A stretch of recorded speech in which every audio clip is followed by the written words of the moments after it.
Hello, folks, and welcome to a Croakspeare Funderdome production of As You Like It. The curtain opens to the orchard of Oliver's house. Act 1, Scene 1. Orlando and Adam enter. As I remember, Adam, it was upon this fashion bequeathed me by will but pour 1,000 crowns, and, as thou sayest, charge my brother on his blessing to breed me well. And there begins my sadness. My brother's equi he keeps at school, and report speaks goldenly of his profit. For my part, he keeps me rustically at home, or, to speak more properly, stays me here at home unkept. For call you that keeping for a gentleman of my birth that differs not from the stalling of an ox? His horses are bred better, for, besides that they are fair with their feeding, they are taught their manage, and, to that end, riders dearly hired. But I, his brother, gain nothing under him but growth. For the which his animals on his dunghills are as much bound to him as I. Besides this, nothing that he so plentifully gives me, but the something that nature gave me his countenance, seems to take from me. He lets me feed with his hinds, bars me the place of a brother, and, as much as in him lies, minds my gentility with my education. This is it, Adam, that grieves me, and the spirit of my father, which I think is within me, begins to mutiny against this servitude. I will no longer endure it, though yet I know no wise remedy how to avoid it. Oliver enters. Yonder comes my master, your brother. Go apart, Adam, and thou shalt hear how he will shake me up. Now, sir, what make you here? Nothing. I am not taught to make anything. What mar you, then, sir? Marry, sir, I am helping you to mar that which God made, poor unworthy brother of yours, with idleness. Marry, sir, be better employed, and be not a while. Shall I keep your hogs, and eat husks with them? What prodigal portion have I spent that I should come to such penury? Know you where you are, sir? Oh, sir, very well, here in your orchard. Know you before whom, sir? Ay, better than him I am before knows me. I know you are my eldest brother, and in the gentle condition of blood you should so know me. The courtesy of nations allows you my better, in that you are the firstborn, but the same tradition takes not away my blood, were there 20 brothers betwixt us. I have as much of my father in me as you, albeit, I confess, your coming before me is nearer to his reverence. What, boy? He strikes him. Fuck. Come, elder brother, you are too young in this. Wilt thou lay hands of me, villain? I am no villain. I am the youngest son of Sir Rowland de Boys. He was my father, and he is thrice a villain that says such a father begot villains. Wert thou not my brother, I would not take this hand from thy throat, till this other had pulled out thy tongue for saying so. Thou hast railed on thyself. Sweet masters, be patient. For your father's remembrance, be at accord. Let me go, I say. I will not till I please. You shall hear me. My father charged you in his will to give me good education. You have trained me like a peasant, obscuring and hiding from me all gentlemanlike qualities. The spirit of my father grows strong in me, and I will no longer endure it. Therefore allow me such exercises as may become a gentleman, or give me the poor lottery my father left me by testament. With that I will go buy my fortunes. And what wilt thou do? Beg when that is spent? Well, sir, get you in. I will not long be troubled with you. You shall have some part of your will. I pray you leave me. I will no further offend you than becomes me for my good. Get you with him, you old dog. Is old dog my reward? Most true, I have lost my teeth in your service. God be with my old master. He would not have spoke such a word. Orlando and Adam exit. Is it even so? Begin you to grow upon me? I will physic your rankness and yet give no 1,000 crowns neither. Hola, Dennis! Dennis enters. Your worship? Was not Charles, the Duke's wrestler, here to speak with me? Oh, please you, he is here at the door, and importunes access to you. Call him in. Dennis exits.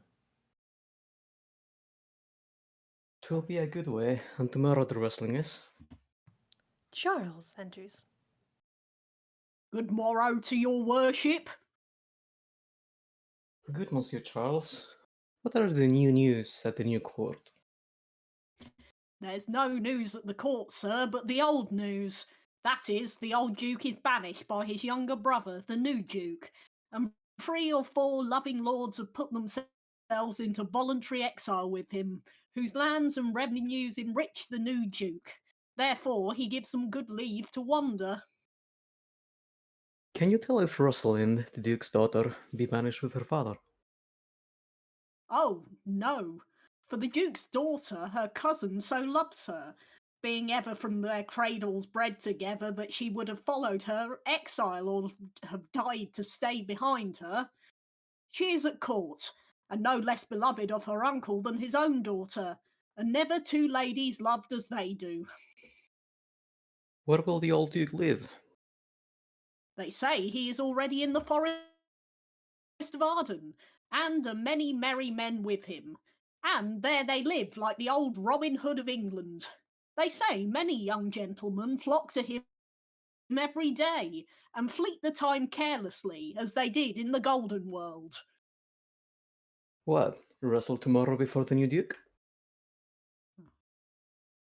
Marry, do I, sir, and came to acquaint you with a matter. I am given, sir, secretly to understand that your younger brother Orlando hath a disposition to come in disguised against me to try a fall. Tomorrow, sir, I wrestle for my credit, and he that escapes me without some broken limb shall acquit him well. Your brother is but young and tender, and for your love I would be loath to foil him, as I must for my own honour if he come in. Therefore, out of my love to you, I came hither to acquaint you withal, that either you might stay him from his intendment, or brook such disgrace well as he shall run into, in that it is a thing of his own search and altogether against my will. Charles, I thank thee for thy love to me, which thou shalt find I will most kindly requite. I had myself notice of my brother's purpose herein, and have by underhand means laboured to dissuade him from it, but he is resolute. I tell thee, Charles, it is the stubbornest young fellow of France, full of ambition, and an envious emulator of every man's good parts, a secret and villainous contriver against me, his natural brother. Therefore use thy discretion. I had as lief thou didst break his neck as his finger, and thou wert best to look to it. For if thou dost him any slight disgrace, or if he do not mightily disgrace himself on thee, he will practice against thee by poison, and trap thee by some treacherous device, and never leave thee till he hath taken thy life by some indirect means or another. For I assure thee, and almost with tears I speak it, there is not one so young and so villainous this day living. I speak but brotherly of him. Should I anatomize him to thee as he is, I must blush and weep, and thou must look pale and wonder. I'm heartily glad I came hither to you. If he come tomorrow, I'll give him his payment. If ever he go alone again, I'll never wrestle for prize more. And so, God keep your worship. Farewell, good Charles.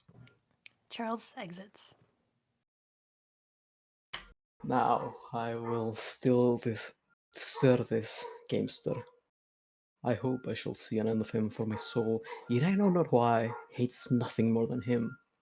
Yet he's gentle, never schooled and yet learned, full of noble device, of all sorts enchantingly beloved, and indeed so much more in the heart of the world, and especially of my own people who best know him, that I am altogether in surprise. But it shall not be so long. This rustler shall clear all. Nothing remains but that I kindle the boy thither, which now I'll go about.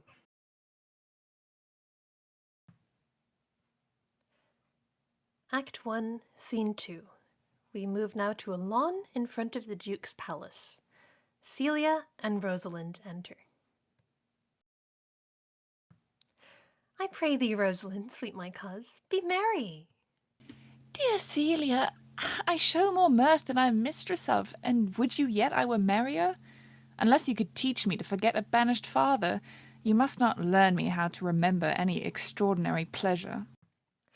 Herein I see thou lovest me not with the full weight that I love thee. If my uncle, thy banished father, had banished thy uncle, the Duke my father, so thou hadst still been with me, I could have taught my love to take thy father for mine. So wouldst thou, if the truth of thy love to me were so righteously tempered as mine is to thee. Well, I will forget the condition of my estate to rejoice in yours. Oh, you know my father hath no child but I, nor none is like to have, and truly, when he dies, thou shalt be his heir for what he has taken away from thy father perforce. I will render thee again in affection. By mine honour I will, and when I break that oath, let me turn monster. Therefore, my sweet Rose, my dear Rose, be merry. From henceforth I will, coz, and devise sports. Let me see. What think you of falling in love? Marry, I prithee do to make sport withal. But love no man in good earnest, nor no further in sport, neither than with safety of a pure blush thou mayst in honour come off again. What shall it be our sport then? Let us sit and mock the good housewife Fortune from her wheel, that her gifts may henceforth be bestowed equally. I would we could do so, for her benefits are mightily misplaced, and the bountiful blind woman doth most mistake in her gifts to women. 'Tis true. For those that she makes fair, she scarce makes honest. And those that she makes honest, she makes very ill-favouredly. Nay, now thou goest from Fortune's office to Nature's. Fortune reigns in gifts of the world, not in the lineaments of nature. Touchstone enters. No, when nature hath made a fair creature, may she not by fortune fall into the fire? Though nature hath given us wit to flout at fortune, hath not fortune sent in this fool to cut off the argument? Indeed, there is fortune too hard for nature, when fortune makes nature's natural the cutter off of nature's wit. Peradventure, this is not fortune's work neither, but nature's, who perceiveth our natural wits too dull to reason of such goddesses, and hath sent this natural for our whetstone. For always the dullness of the fool is the whetstone of the wits. How now, wit, whither wander you? Mistress, you must come away to your father. Were you made the messenger? No, by mine honour. But I was bid to come for you. Where learned you that oath, fool? Of a certain knight that swore by his honour they were good pancakes, and swore by his honour the mustard was naught. Now, I'll stand to it, the pancakes were naught, and the mustard was good, and yet was not the knight forsworn. How prove you that in the great heap of your knowledge? Ay, Mary, now unmuzzle your wisdom. Both forth now, stroke your chins and swear by your beards that I'm a knave. By our beards, if we had them, thou art. By my knavery, if I had it, then I were. But if you swear by that is not, you are not forsworn. No more was the knight swearing by his honour, for he never had any, or if he had sworn it away before he saw those pancakes or that mustard. Prithee, who is that thou mean'st? One that old Frederick your father loves. My father's love is enough to honour him.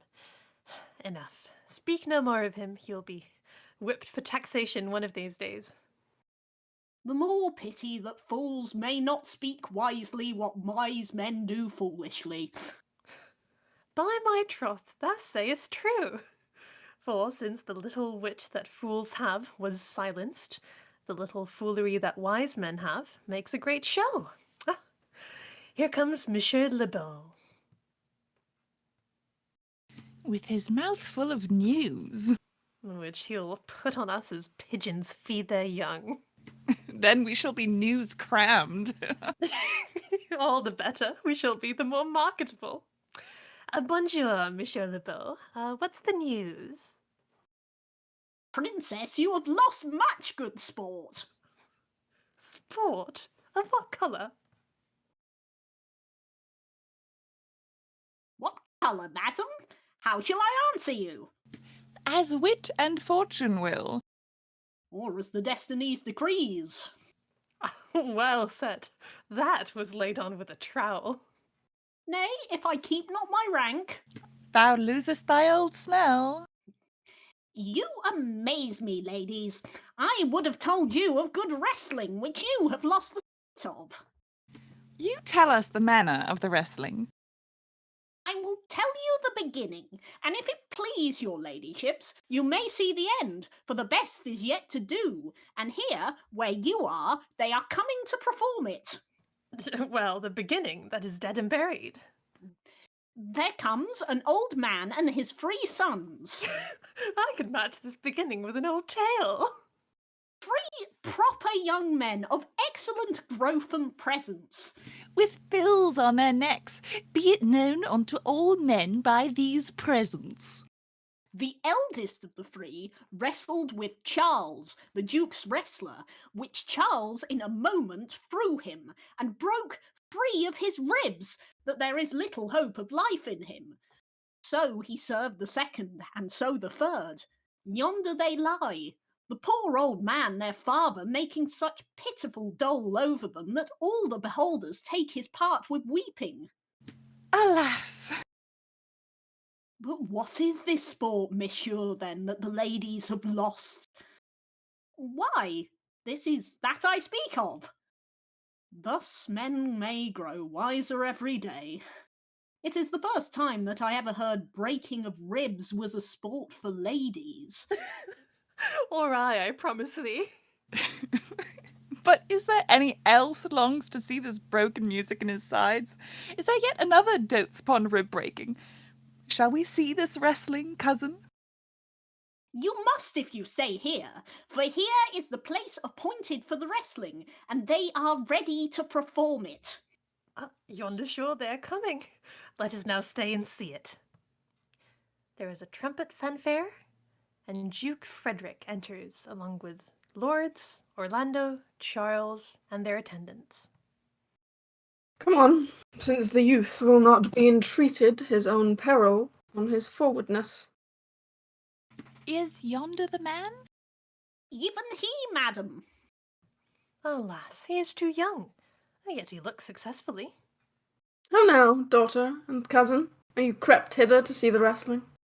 Ay, my liege, so please you give us leave. You will take little delight in it, I can tell you. There are such odds in the man. In pity of the challenger's youth, I would fain dissuade him, but he will not be entreated. Speak to him, ladies. See if you can move him. Call him hither, good Monsieur Le Beau. Do so. I'll not be by. He steps aside. Monsieur the challenger, the princess calls for you. I attend them with all respect and duty. Young man, have you challenged Charles the wrestler? No, fair princess, he is the general challenger. I come, but in as others do, to try with him the strength of my youth. Young gentleman, your spirits are too bold for your years. You have seen cruel proof of this man's strength. If you saw yourself with your eyes, or knew yourself with your judgment, the fear of your adventure would counsel you to a more equal enterprise. We pray you, for your own sake, to embrace your own safety and give over this attempt. Do, young sir, your reputation shall not therefore be misprized. We will make it our suit to the Duke that the wrestling might not go forward. I beseech you, punish me not with your hard thoughts, wherein I confess me much guilty to deny so fair and excellent ladies anything. But let your fair eyes and gentle wishes go with me to my trial, wherein, if I be foiled, there is but one shamed that was never gracious, if killed, but one dead that was willing to be so. I shall do my friends no wrong, for I have none to lament me, the world no injury, for in it I have nothing. Only in the world I fill up a place which may be better supplied when I have made it empty. The little strength that I have, I would it were with you. And mine to eke out hers. Fare you well. Pray heaven I be deceived in you. Your heart's desires be with you. Come, where is this young gallant that's so desirous to lie with his mother earth? Ready, sir, but his will hath in it a more modest working. You shall try but one fall. No, I warrant your grace you shall not entreat him to a second, that have so mightily persuaded him from a first. You mean to mock me after? You should not have mocked me before. But come your ways. Now, Hercules be thy speed, young man. Ay, would I were invisible to catch the strong fellow by the leg. Charles and Orlando wrestle. Oh, excellent, young man. If I had a thunderbolt in mine eye, I can tell who should down. Orlando defeats Charles. Everyone shouts. No more, no more. Yes, I beseech your grace, I am not yet well breathed. How dost thou, Charles? Cannot speak, my lord. Bear him away. What is thy name, young man? While they speak, Charles is carried off by the attendants. Orlando, my liege, the youngest son of Sir Roland de Bois.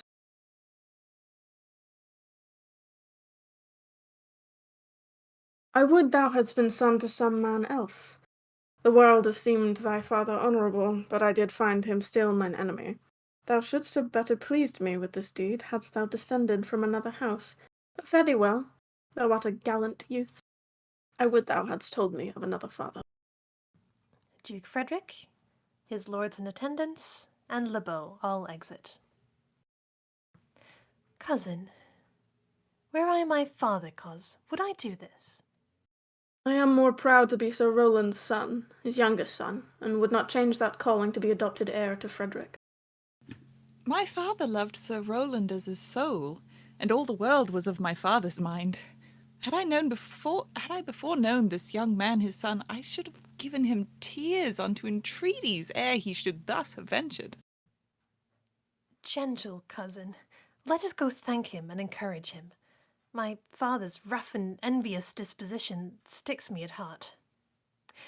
Sir, you have well deserved.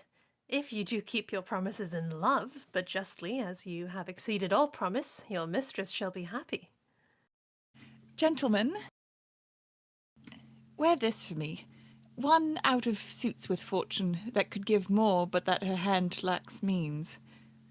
Shall we go, coz? Aye. Fare you well, fair gentleman. Can I not say I thank you? My better parts are all thrown down, and that which here stands up is but a quintain, a mere lifeless block. He calls us back. My pride fell with my fortunes. I'll ask him what he would. Did you call, sir? Sir, you have wrestled well and overthrown more than your enemies. Will you go, cos? Have with you, fare you well. Rosalind and Celia exit. What passion hangs these weights upon my tongue? I cannot speak to her, yet she urged conference. Oh, poor Orlando! Thou art overthrown, or Charles, or something weaker masters thee. Le Beau enters. Sir, I do in friendship counsel you to leave this place. Albeit you have deserved high commendation, true applause, and love, yet such is now the Duke's condition that he misconstrues all that you have done. The Duke is humorous. What he is indeed more suits you to conceive than I to speak of. I thank you, sir, and pray you tell me this, which of the two was daughter of the Duke that here was at the wrestling? Neither his daughter, if we judge by manners, but yet indeed the smaller is his daughter. The other is daughter to the banished Duke, and here detained by her usurping uncle to keep his daughter company, whose loves are dearer than the natural bond of sisters. But I can tell you that of late this Duke hath ta'en displeasure against his gentle niece, grounded upon no other argument but that people praise her for her virtues and pity her for her good father's sake. And on my life his malice against the lady will certainly break forth. Sir, fare you well. Hereafter, in a better world than this, I shall desire more love and knowledge of you. I rest much bounden to you. Fare you well. Lebeau exits. Thus must I from the smoke into the smother, from tyrant duke unto a tyrant brother. But heavenly Rosalind.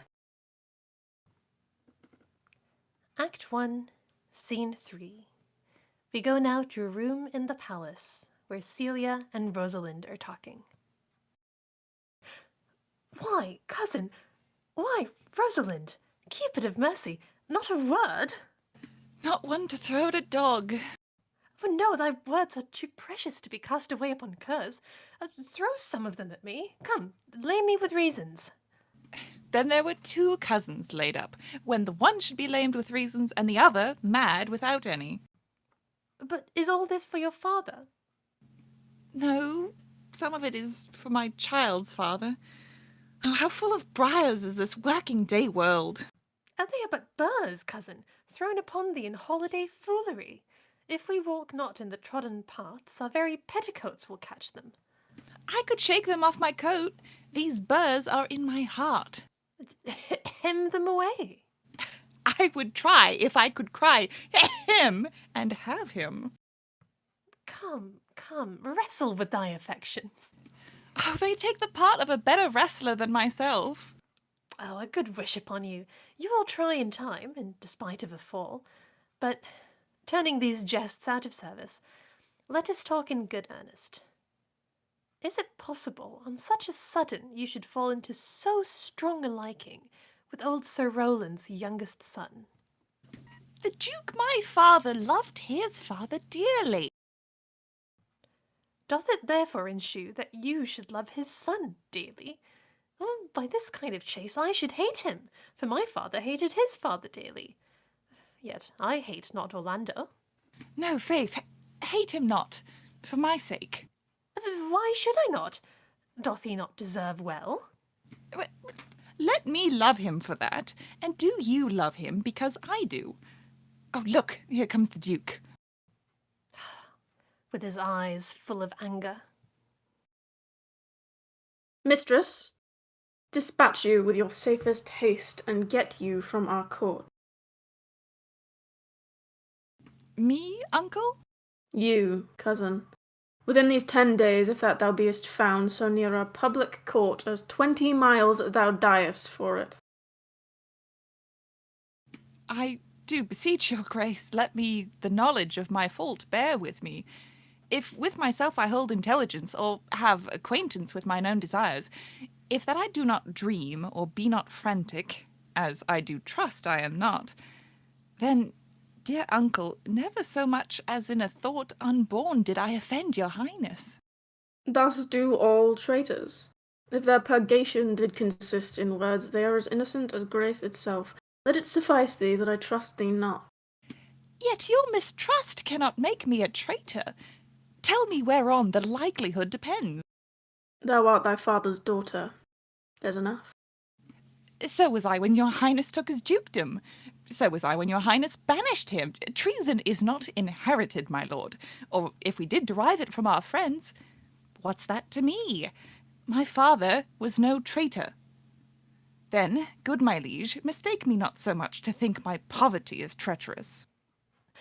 Dear sovereign, hear me speak. I, Celia, we stayed her for your sake, else had she with her father ranged along. I did not then entreat to have her stay. It was your pleasure and your own remorse. I was too young that time to value her. But now I know her. If she be a traitor, why, so am I.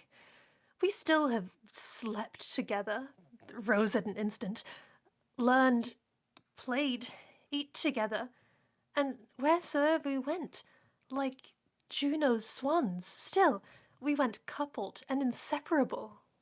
She is too subtle for thee, and her smoothness, her very silence, and her patience speak to the people, and they pity her.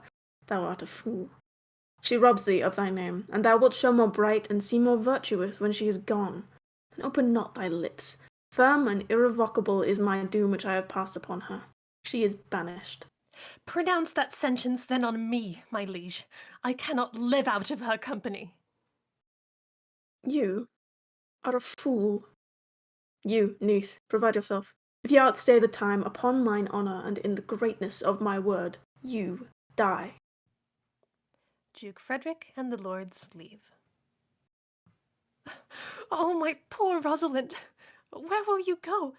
Wilt thou change fathers? I will give thee mine. I charge thee, be not thou more grieved than I am. I have more cause. Thou hast not, cousin. Prithee be cheerful. Know'st thou not the Duke hath banished me, his daughter? That he hath not. No, hath not. Rosalind lacks then the love which teacheth thee that thou and I am one. Shall we be sundered? Shall we part, sweet girl? No, let my father seek another heir. Therefore devise with me how we may fly, whither to go, and what to bear with us. And do not seek to take your change upon you, to bear your griefs yourself and leave me out. For, by this heaven, now at our sorrows pale, say what thou canst, I'll go along with thee. Why, whither shall we go? To seek my uncle in the forest of Arden. Alas, what danger will it be to us, maids as we are, to travel forth so far? Beauty provoketh thieves sooner than gold. I'll put myself in poor and mean attire, and with a kind of umber smirch my face. The like do you. So shall we pass along and never stir assailants. Were it not better, because that I am more than common tall, that I did suit me all points like a man? A gallant curtle-axe upon my thigh, a boar-spear in my hand, and in my heart lie there what hidden woman's fear there will. We'll have a swashing and a marshal outside, as many other mannish cowards have that do outface it with their semblances. What shall I call thee when thou art a man? I'll have no worse a name than Jove's own page, and therefore look you call me Ganymede. But what will you be called? Something that hath a reference to my state. No longer Celia, but Aliena. But, cousin, what if we essayed to steal the clownish fool out of your father's court? Would he not be a comfort to our travel? He'll go along all the wide world with me. Leave me alone to woo him. Let's away and get our jewels and our wealth together, devise the fittest time and safest way to hide us from pursuit that will be made after my flight. Now go we in content to liberty, and not to banishment. They exit. Act 2, Scene 1. We are now in the forest of Arden. Duke Senior and Amiens enter, and 2 or 3 lords, dressed like forest dwellers, along with them. Now, my co-mates and brothers in exile, hath not old custom made this life more sweet than that of painted pomp? Are not these woods more free from peril than the envious court? Here we feel not the penalty of Adam, the season's difference as the icy fang and churlish chiding of the winter's wind, which, when it bites and blows upon my body, even till I shrink with cold, I smile and say, this is no flattery. These are counsellors that feelingly persuade me what I am. Sweet are the uses of adversity, which, like the toad, ugly and venomous, wears yet a precious jewel in his head. And this our life exempt from public haunt finds tongues in trees, books in running brooks, sermons in stones, and good in everything. I would not change it, happy is your grace, that can translate the stubbornness of fortune into so quiet and so sweet a style. Come, shall we go and kill us a venison? And yet it irks me the poor dappled fools, being native burghers of this desert city, should in their own confines with forked heads have their round haunches gored.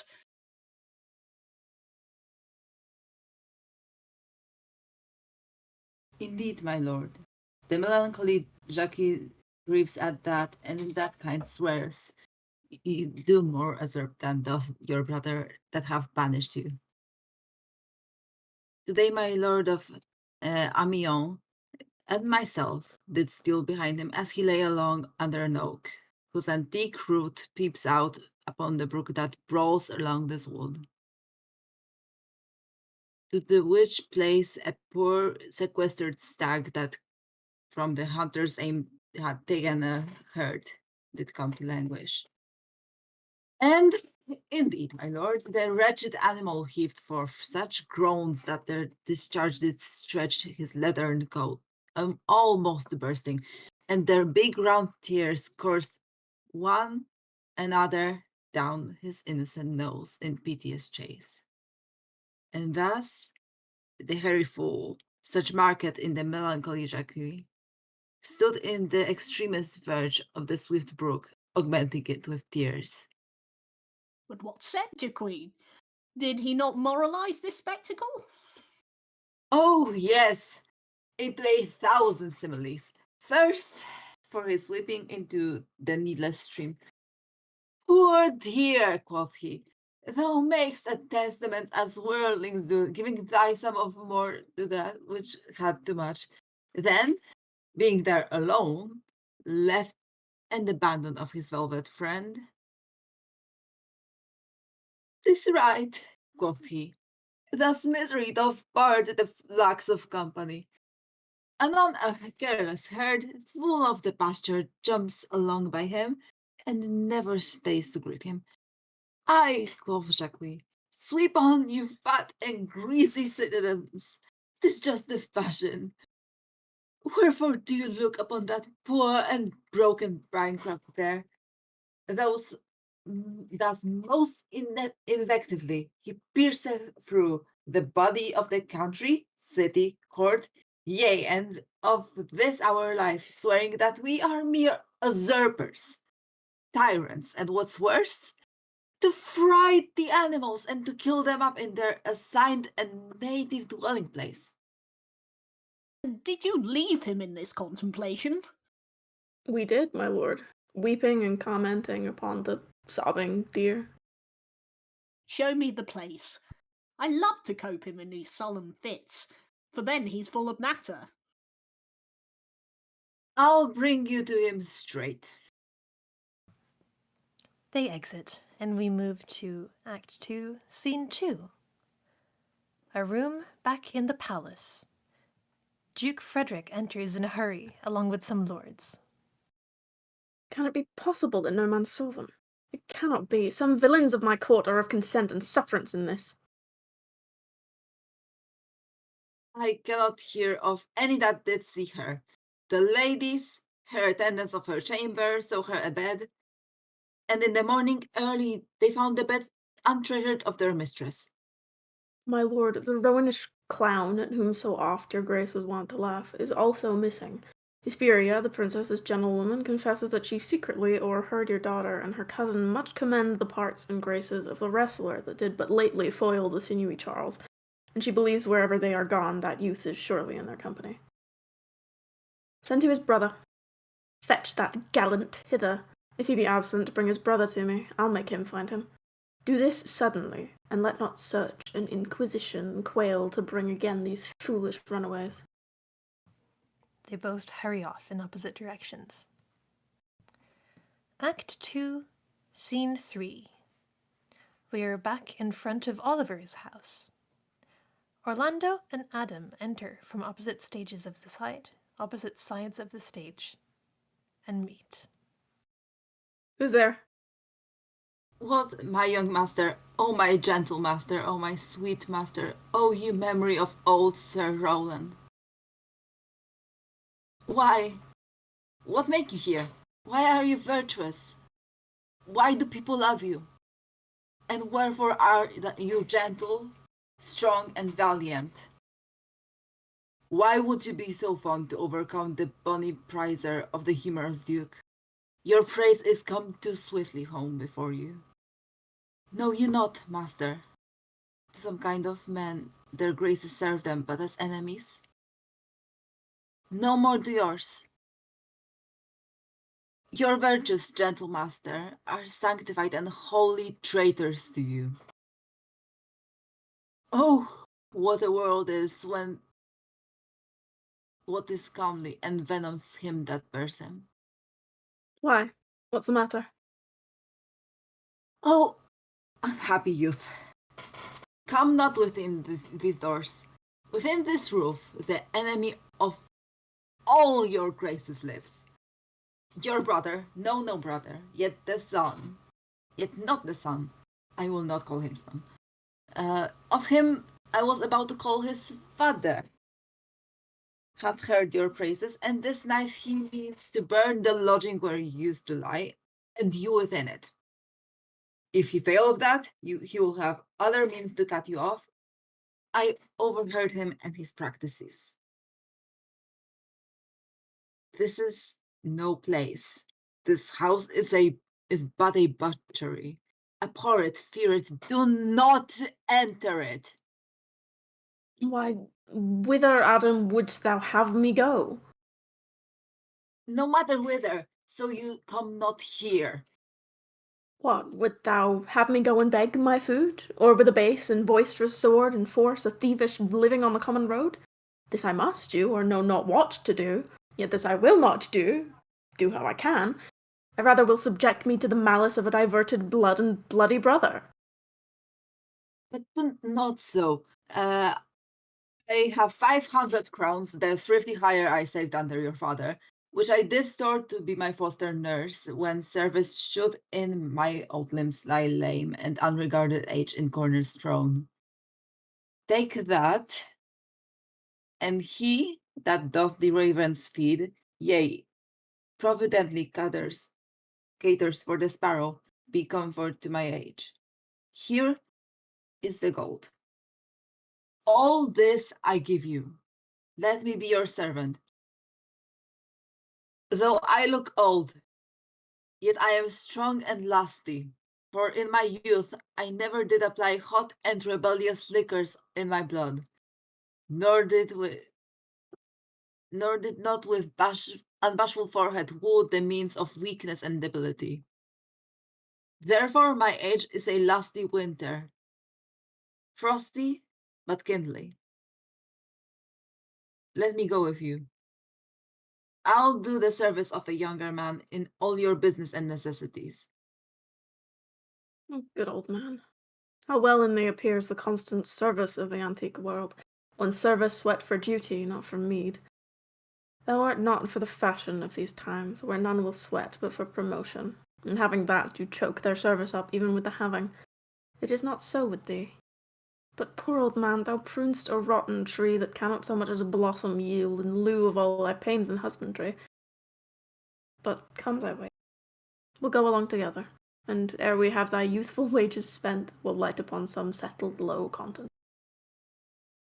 Master, go on, and I will follow thee to the last gasp with truth and loyalty. I have lived in this house from 17 years till now, almost fourscore. Here liveth I. But now live here no more. At 17 years, many their fortunes seek, but at fourscore, it is too late a week. Yet fortune cannot recompense me better than to die well, and not my master's debtor. They exit. We return to the Forest of Arden for Act 2, Scene 4. Ganymede, Aliena, and Touchstone enter. Oh, Jupiter, how weary are my spirits! I care not for my spirits if my legs were not weary. I could find in my heart to disgrace my man's apparel and to cry like a woman, but I must comfort the weaker vessel, as doublet and hose ought to show itself courageous to petticoat. Therefore, courage, good Aliena. I pray you bear with me. I cannot go no further. For my part, I'd rather bear with you than bear you. Yet I should bear no cross if I did bear you, for I think you have no money in your purse. Well, this is the Forest of Arden. Aye, now I am in Arden. The more fool I. When I was at home, I was in a better place. But travellers must be content. Aye, be so, good touchstone. Corin and Silvius enter. Look you who comes here, a young man and an old in solemn talk.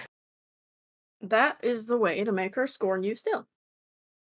Oh, Corin, that tells how I do love her. I partly guess, for I have loved ere now. No, Corin, being old thou canst not guess, though in thy youth thou wast as true a lover as ever sighed upon a midnight pillow. But if thy love were ever like to mine, as sure I think did never man love so. How many actions most ridiculous hast thou been drawn to by thy fantasy? Into 1,000 that I have forgotten. Oh, thou didst then ne'er love so heartily, if thou rememberst not the slightest folly that ever love did make thee run into, thou hast not loved. Or if thou hast not sat as I do now, wearing thy hair in thy mistress's praise, thou hast not loved. Or if thou hast not broke from company abruptly, as my passion now makes me, thou hast not loved. Oh, Phoebe! Phoebe! Phoebe! Silvius exits, crying. Alas, poor shepherd, searching of thy wound, I have by hard adventure found mine own. And I mine. I remember when I was in love. I broke my sword upon a stone and bid him take that for coming a night to Jane's smile.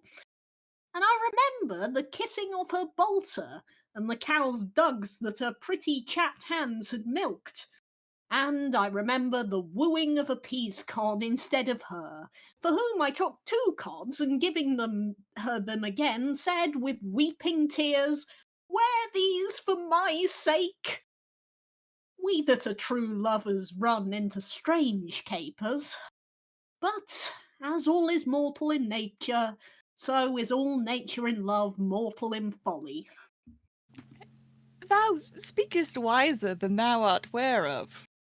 Nay, I shall ne'er be ware of mine own wit till I break my shins against it. Jove, Jove, this shepherd's passion is much upon my fashion. And mine. But it grows something stale with me.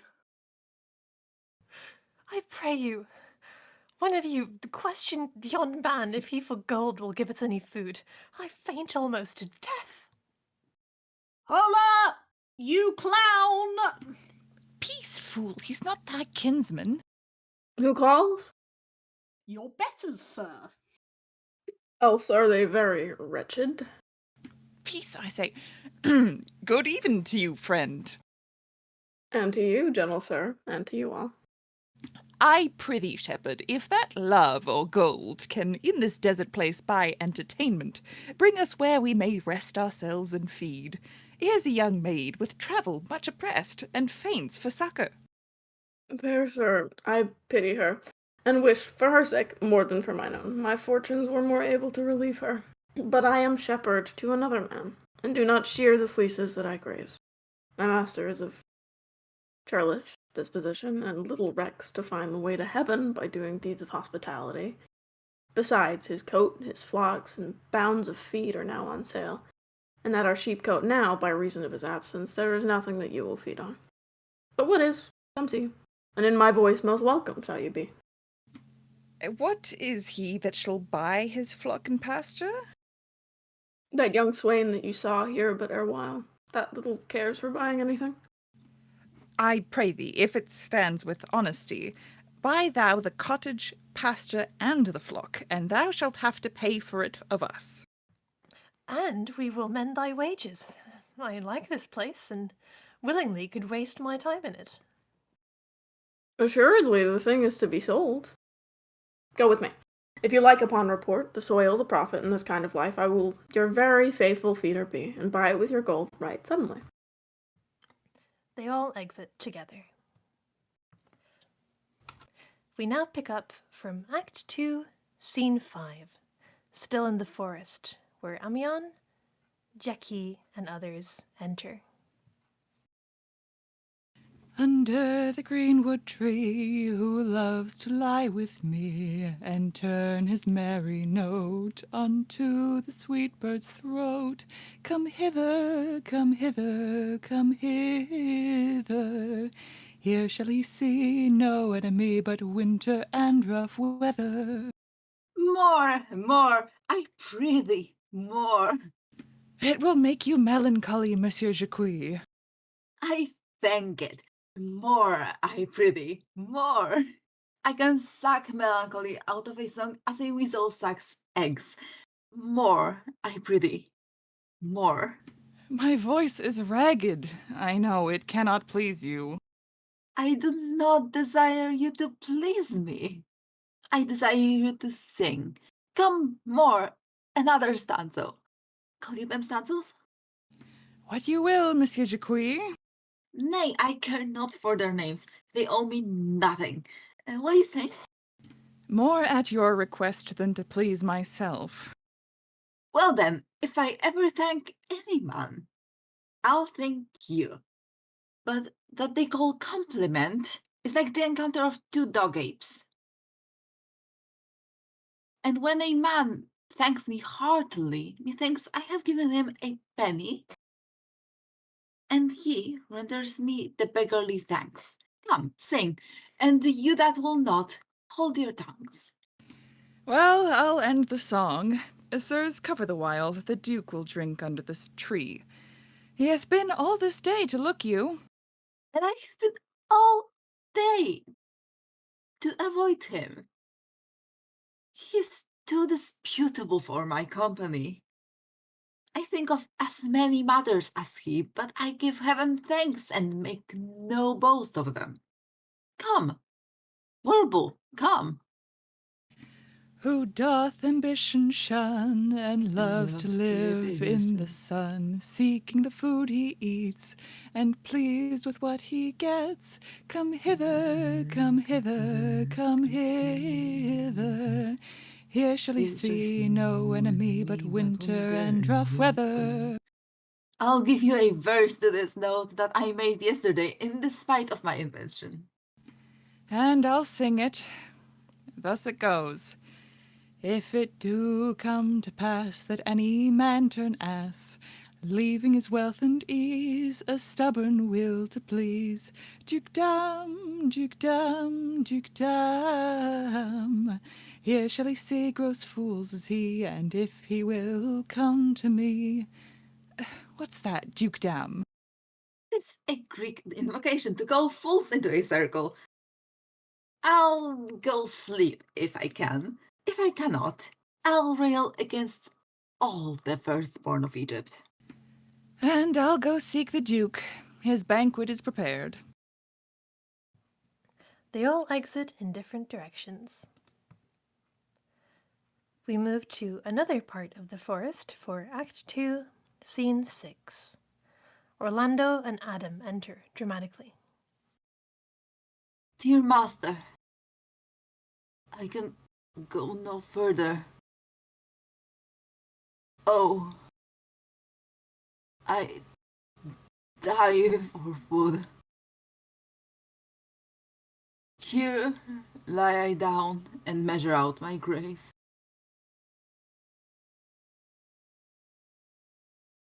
Farewell, kind master. Why, how now, Adam?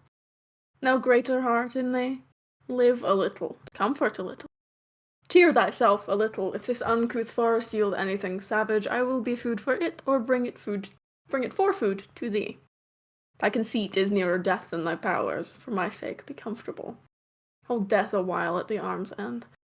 I will here be with thee presently, and if I bring thee not something to eat, I will give thee leave to die. But if thou diest before I come, thou art a mocker of my labour. Well said. Thou look'st cheerly. They'll be with thee quickly. Thou liest in the bleak air. Come, I will bear thee to some shelter, and thou shalt not die for lack of a dinner, if there live anything in this desert. Cheerly, good Adam. We move again to yet another part of the forest for Act 2, Scene 7. Duke Senior, Amiens, and the lords enter, all dressed like outlaws. I think he be transformed into a beast, for I nowhere find him like a man. My lord, he is but even now gone hence. Here was he merry, hearing of a song. If he compacted jars grow musical, we shall have shortly discord in the spears. Go seek him. Tell him I would speak with him. Jacques enters. He saves my labour by his own approach. Hey, how now, monsieur? What a life is this that your poor friends must woo your company? What? You look merry. A fool! A fool! I met a fool in the forest. A motley fool. A miserable world. As I do live by food, I met a fool who laid him down and basked him in the sun and railed on Lady Fortune in good terms, in good set terms. And yet, a motley fool. Good morrow, fool, quoth I. No, sir, quoth he. Call me not fool till heaven hath sent me fortune. And then he drew a dial from his poke, and looking on it with lackluster eye, says very wisely, "It is 10 o'clock. Thus we may see," quoth he, "how the world wags. 'Tis but an hour ago since it was 9, and after 1 hour more 'twill be 11.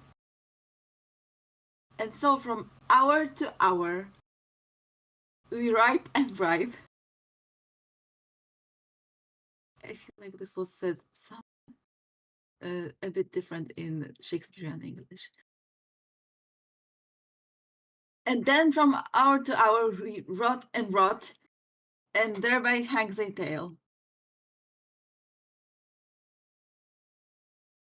When I did hear the motley fool thus moral on the time, my lungs began to crow like chanticleer, that fools should be so deep contemplative.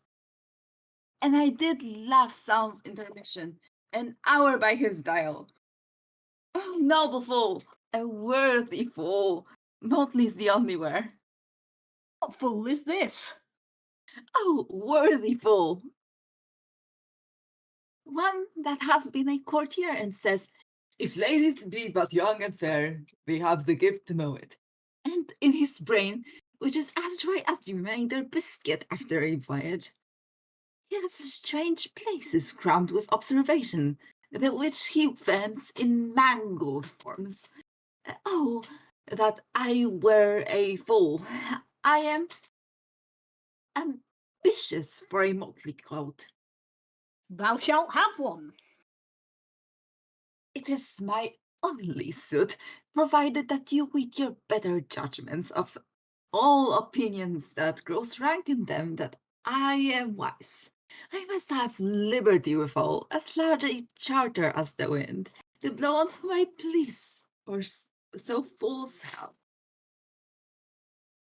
And they that are the most gallant of my folly, they most must laugh. And why, sir, must they do so? The why is plain as way to parish church. He that a fool doth very wisely hit, doth very foolishly, although he smart, doth seem senseless of the bob. If not, the wise man's folly is anatomized, even by the squandering glances of the fool. Invest me in motley. Give me leave to speak my mind, and I will, through and through, cleanse the foul body of the infected world, if they will patiently receive my medicine.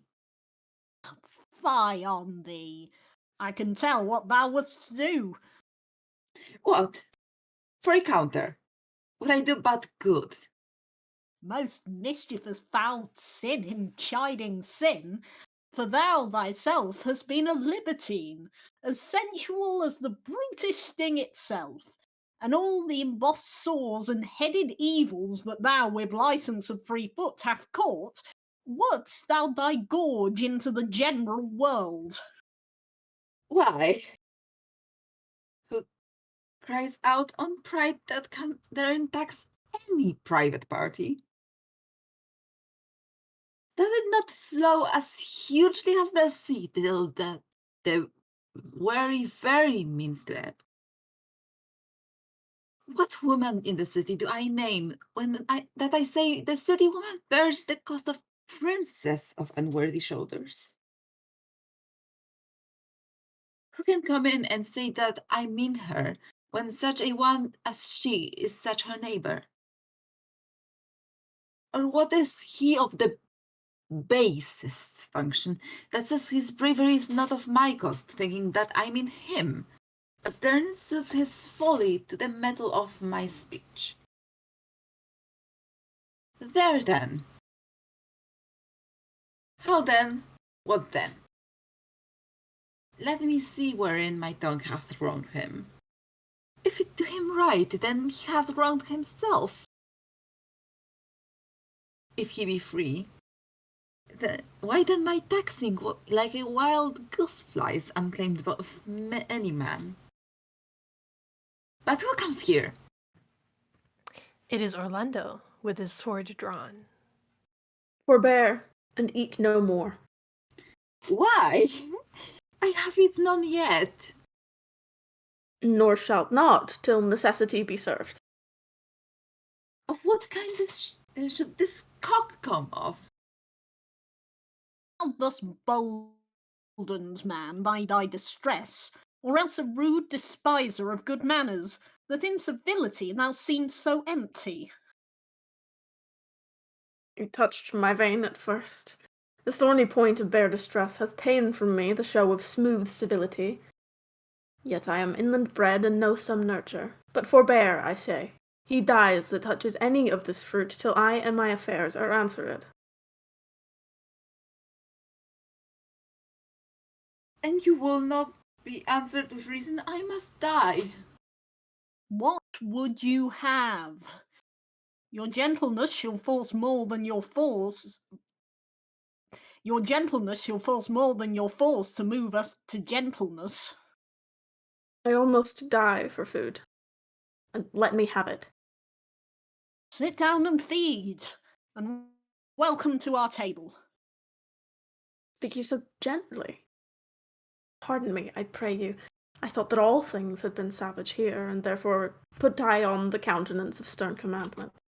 But whate'er you are, that in this desert inaccessible, under the shade of melancholy boughs, lose and neglect the creeping hours of time, if ever you have looked on better days, if ever been where bells have knolled to church, if ever sat at any good man's feast, if ever from your eyelids wiped a tear, and know what 'tis to pity and be pitied, let gentleness my strong enforcement be, in the which hope I blush and hide my sword. True is it that we have seen better days, and have with the holy bell been knolled to church, and sat at good men's feasts and wiped our eyes of drops that sacred pity hath engendered. And therefore sit you down in gentleness, and take upon command what help we have, that to your wanting may be ministered. Then but forbear your food a little while, whiles like a doe I go to find my fawn, and give it food. There is an old poor man who after me hath many a weary step limped in pure love. Till he be first sufficed, oppressed with two weak evils, age and hunger, I will not touch a bit. Find him out, and we Will nothing waste till you return. I thank you. And be blessed for your good company. Orlando exits. Thou sayest we are not all alone unhappy. This wide and universal theatre presents more woeful pageants than the scene wherein we play in. Oh, all the world's a stage, and all the men and women merely players. They have their exits and their entrances. And one man in his time plays many parts, his acts being 7 ages. At first, the infant, mewling and puking in the nurse's arms. Then the whining schoolboy with his satchel and shining morning face, creeping like snail unwillingly to school. And then the lover, sighing like furnace with a woeful ballad made to his mistress's eyebrow. Then a soldier, full of strange oaths and bearded like the bard, jealous in honor, sudden and quick in quarrel, seeking the bubble reputation even in the cannon's mouth.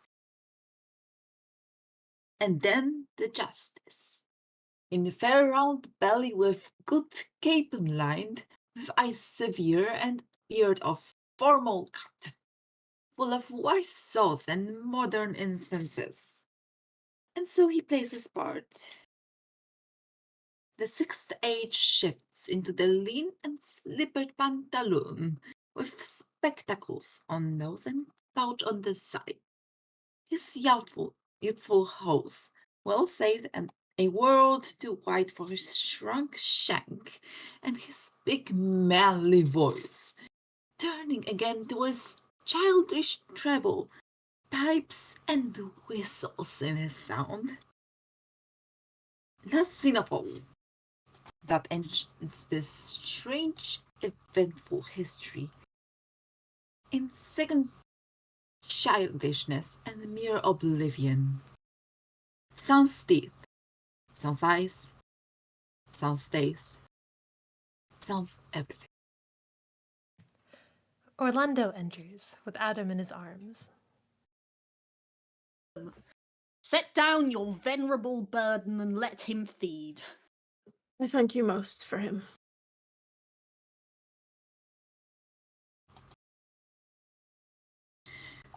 So, how do you need? I scarce can speak to thank you for myself. Welcome. Full 2. I will not trouble you as yet to question you about your fortunes. Give us some music, and good cousin, sing. Blow, blow, thou winter wind, thou art not so unkind as man's ingratitude. Thy tooth is not so keen, because thou art not seen, although thy breath be rude. Hey ho, sing hey ho, unto the green holly. Most friendship is feigning, most loving mere folly. Then hey ho, the holly, this life is most jolly. Freeze, freeze, thou bitter sky, that dost not bite so nigh, as benefits forgot. Though thou the waters warp, thy sting is not so sharp, as friend remembered not. Hey ho, sing hey ho, unto the green holly. Most friendship is feigning, most loving mere folly. Then hey ho, the holly, this life is most jolly. You were the good Sir Rowland's son, as you have whispered faithfully you were, and as mine eye doth his effigies witness most truly limbed and living on your face, be truly welcome hither. I'm the Duke that loved your father. The residue of your fortune, go to my cave and tell me. Good old man, thou art right welcome as thy master is. Support him by the arm, give me your hand, and let me all of your fortunes understand. They all exit. And with that, we will take a little sans intermission of our own. We will return in 15 minutes for Act 3 of this Funderdome production of As You Like It.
Welcome back, one and all, to this Funderdome production of As You Like It.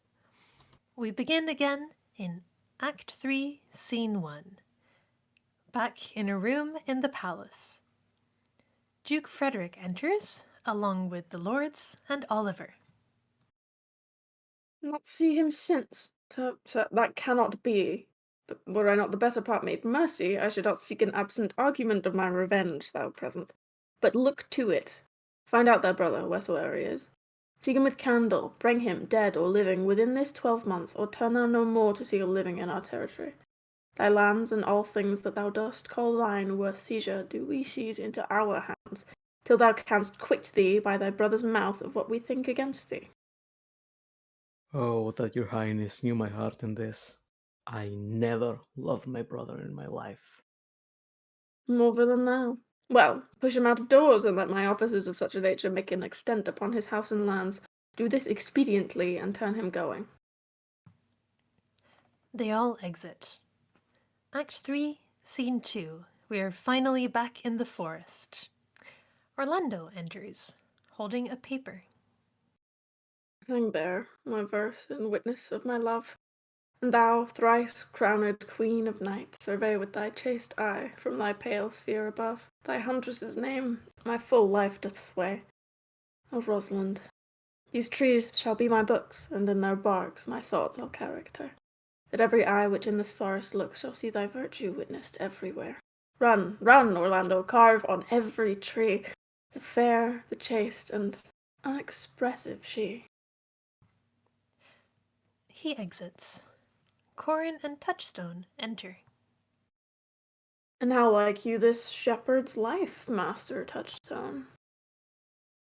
Truly, shepherd, in respect of itself, it is a good life, but in respect that it is a shepherd's life, it is naught. In respect that it is solitary, I like it very well, but in respect that it is private, it is a very vile life. Now, in respect it is in the fields, it pleaseth me well, but in respect that it is not in court, it is tedious. As it is a spare life, look you, it fits my humour well. But as there is no more plenty in it, it goes much against my stomach. Hast any philosophy in thee, shepherd? No more, but that I know the more one sickens, the worse at ease he is, and that he that wants money, means, and content is without 3 good friends, that the property of rain is to wet, and fire to burn, that good pasture makes fat sheep, and that a great cause of the night is lack of the sun, that he that hath learned no wit by nature nor art may complain of good breeding, or comes of a very dull kindred. Such one is a natural philosopher. Wast ever in court, shepherd? No, truly. Then thou art damned. Nay, I hope. Truly, thou art damned. Like an ill-roasted egg, all on one side. For not being at court? Your reason. Why, if thou wast never at court, thou never saw'st good manners. And if thou never saw'st good manners, then thy manners must be wicked, and wickedness is a sin, and sin is damnation. Thou art in parlous state, shepherd. Not a whit, Touchstone. Those that are good manners at the court are as ridiculous in the country as the behavior of the country is most mockable at the court. You told me you salute not at the court, but you kiss your hands? That courtesy would be uncleanly if courtiers were shepherds. Instance briefly. Come, instance. Why, we are still handling our ewes, and their fells, are greasy. Why, do not your courtiers' hands sweat? And is not the grease of a mutton as wholesome as the sweat of a man? Shallow, shallow. A better instance, I say, come. Besides, our hands are hard. Your lips will feel them the sooner. Shallow again. A more sounder instance, come.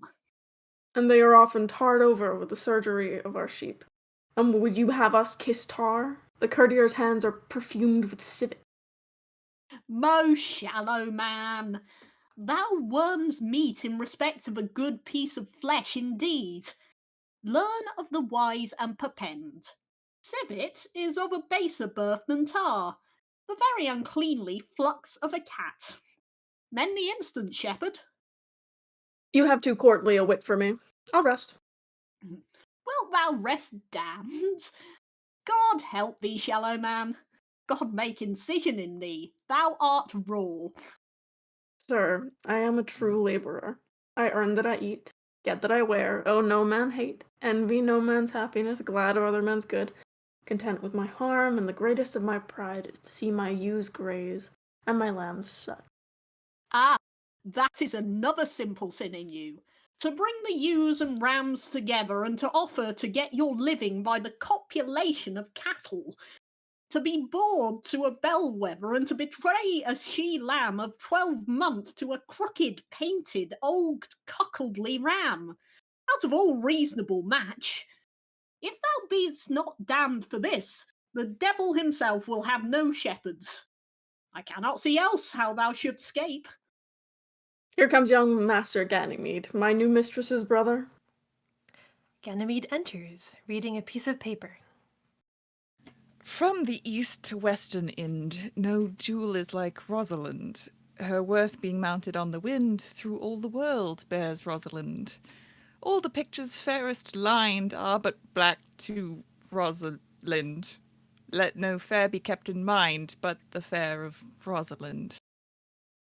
I'll rhyme you so 8 years together, dinners and suppers and sleeping hours accepted. It is the right butter woman's rank to market. Out, fool. For a taste.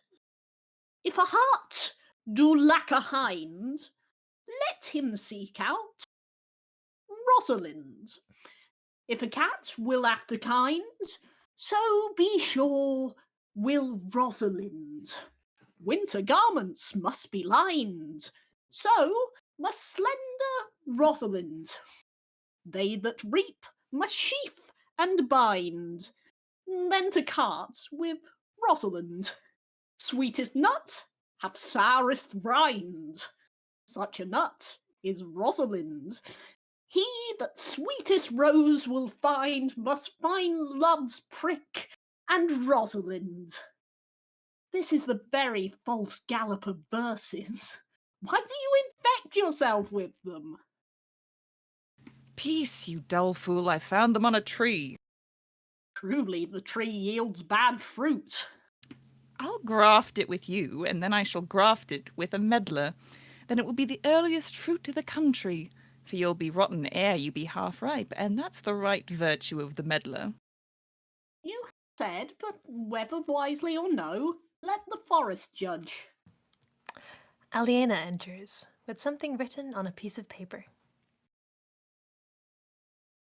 Peace, here comes my sister reading. Stand aside. Why should this a desert be? For it is unpeopled. No. Tongues I'll hang on every tree that shall civil sayings show.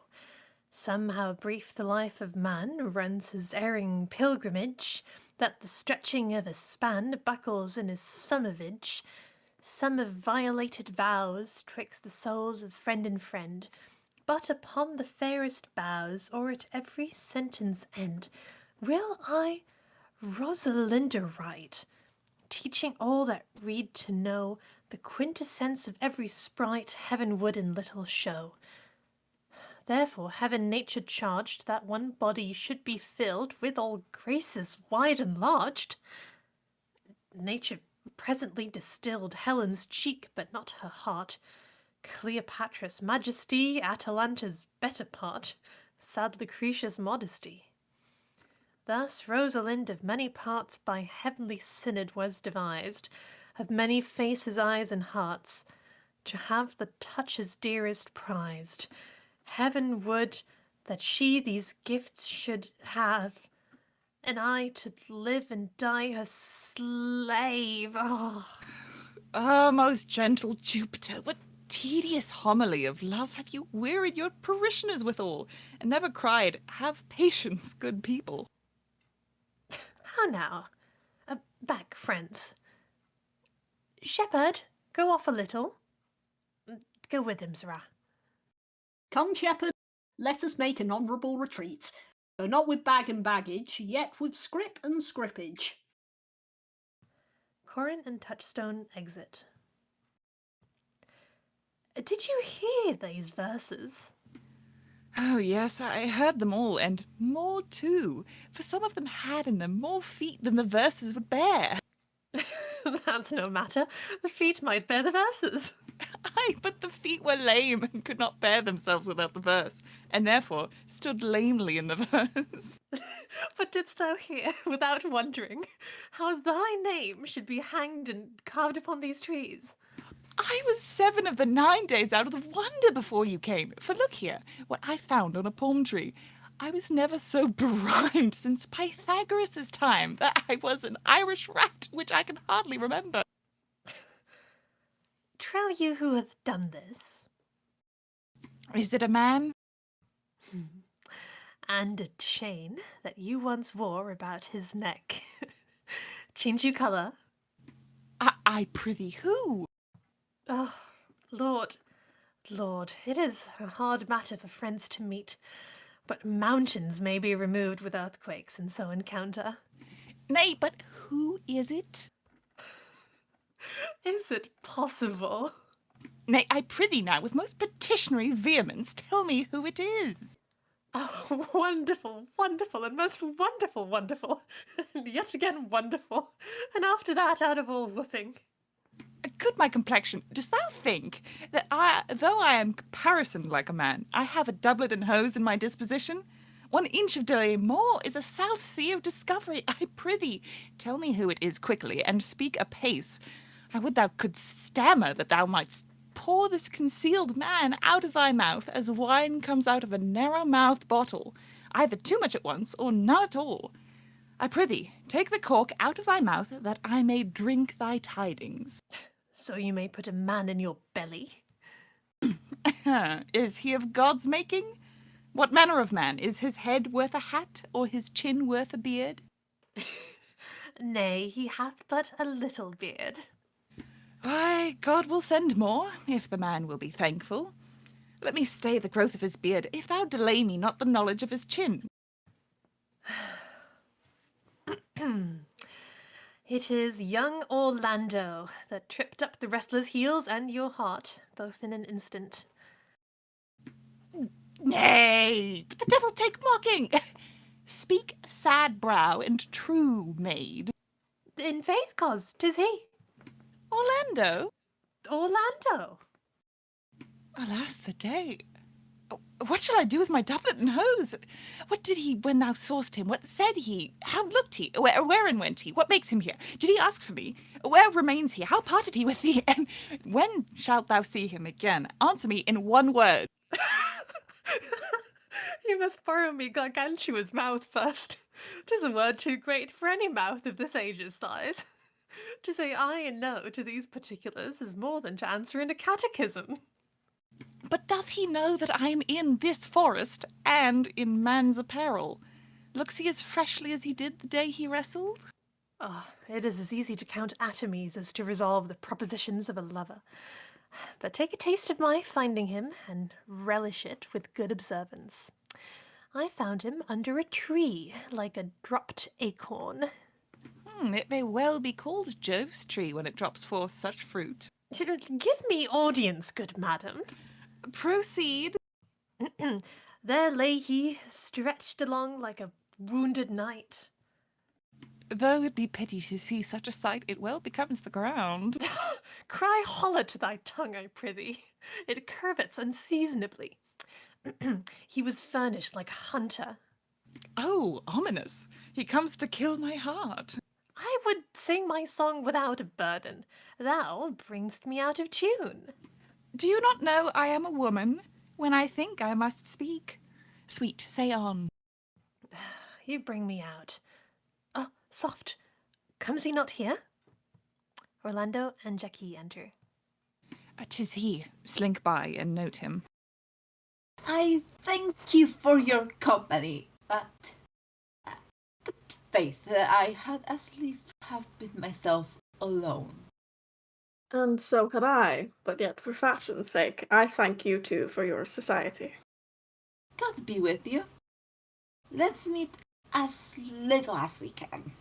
I do desire we may be better strangers. I pray you mar no more trees with writing love songs in their barks. I pray you mar no more of my verses, reading them ill-favouredly.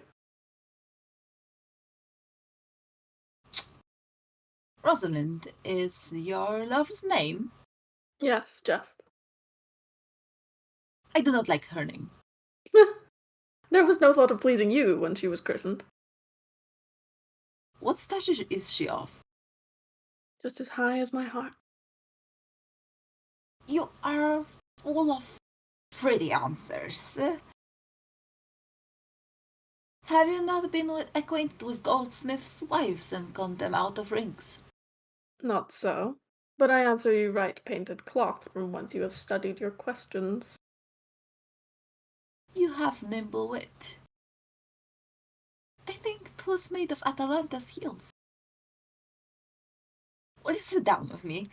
We two will rail against our mistress, the world, and all our misery.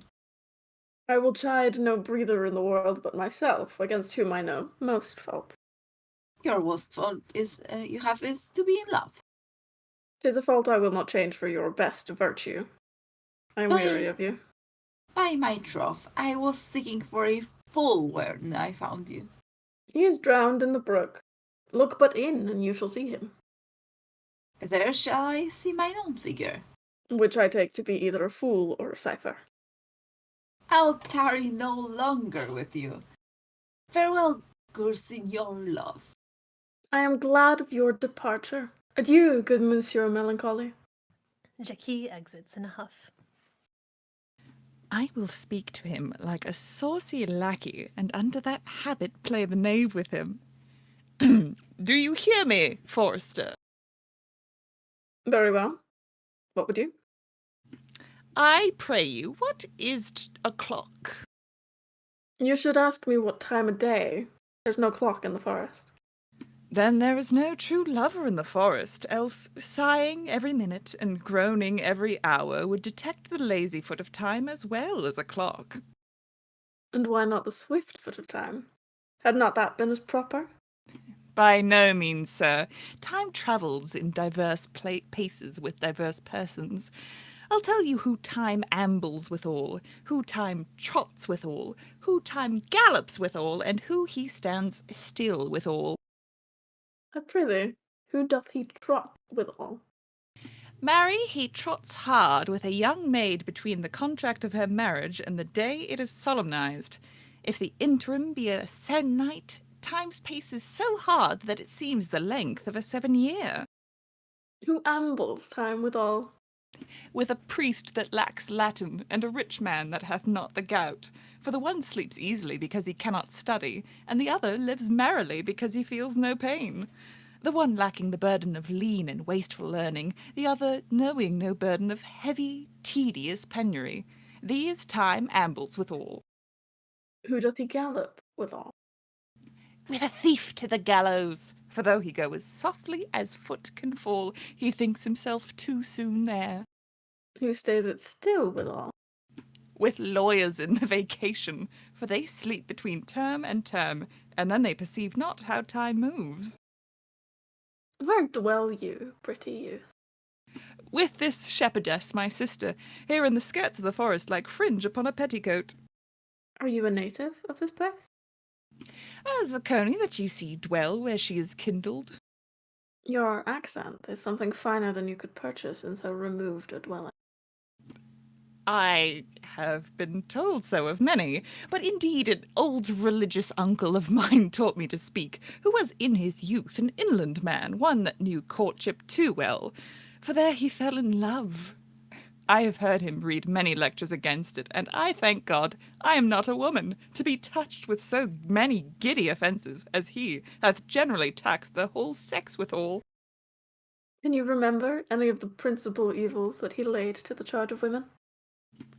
There were none principal.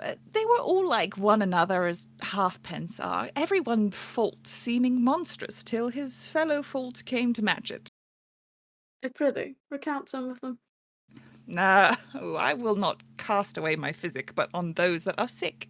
There is a man, haunts the forest, that abuses our young plants with carving Rosalind on their barks, hangs odes upon hawthorns and elegies on brambles, all, forsooth, deifying the name of Rosalind. If I could meet that fancy-monger, I would give him some good counsel, for he seems to have the quotidian of love upon him. I am he that is so love-shaped. I pray you tell me your remedy. There is none of my uncle's marks upon you. He taught me how to know a man in love, in which cage of rushes I am sure you are not a prisoner. What were his marks? A lean cheek, which you have not, a blue eye and sunken, which you have not, an unquestionable spirit, which you have not, a beard neglected, which you have not, but I pardon you for that, for simply your having in beard is a younger brother's revenue. Then your hose should be ungartered, your bonnet unbanded, your sleeve unbuttoned, your shoes untied, and everything about you demonstrating a careless desolation. But you are no such man. You are rather point device in your accoutrements, as rather loving yourself than seeming the lover of any other. Fair youth, I wish I could make thee believe I love. Me believe it? You may as soon make her that you love believe it, which I warrant she is apter to do than to confess she does. That is one of the points in which the women still give the lie to their consciences. But in good sooth are you he that hangs the verses on the trees wherein Rosalind is so admired. I swear to thee, youth, by the white hand of Rosalind, I am that he, that unfortunate he. But are you so much in love as your rhymes speak? Neither rhyme nor reason can express how much. Love is merely a madness, and, I tell you, deserves as well a dark house and a whip as madmen do, and the reason why they are not so punished and cured is that the lunacy is so ordinary that the whippers are in love too. Yet I profess curing it by counsel. Do you ever cure any so? Yes, one, and in this manner. He was to imagine me his love, his mistress, and I set him every day to woo me, at which time would I, being but a moonish youth, grieve, be effeminate, changeable, longing and liking, proud, fantastical, apish, shallow, inconstant, full of tears, full of smiles, for every passion something, and for no passion truly anything, as boys and women are, for the most part, cattle of this colour.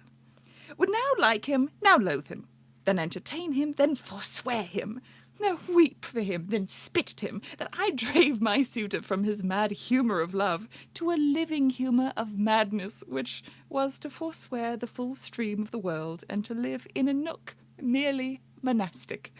And thus I cured him, and this way will I take upon me to wash your liver as clean as a sound sheep's heart, that there shall not be one spot of love in it. I would not be cured, youth. I would cure you if you would but call me Rosalind, and come every day to my cote and woo me. Now, by the faith of my love, I will. Tell me where it is. Go with me to it, and I'll show it to you. And by the way, you shall tell me where in the forest you live. Will you go? With all my heart, good youth. Nay, you must call me Rosalind. Come, sister, will you go? Orlando and Ganymede exit, with Aliena in tow. Act 3, Scene 3. Still in the forest. Touchstone and Audrey enter, with Jackie following behind them, unseen. Come apace, good Audrey. I will fetch up your ghosts, or ghosts? Goats, Audrey. And how, Audrey? Am I the man yet? Doth my simple feature content you? Your features? Lord warrant us, what features? I am here with thee and thy ghosts. Goats, as the most capricious poet, honest Ovid was among the Goths.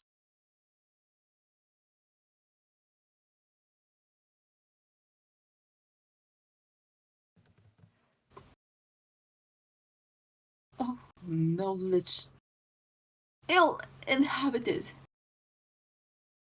Worse than Jove in a thatched house.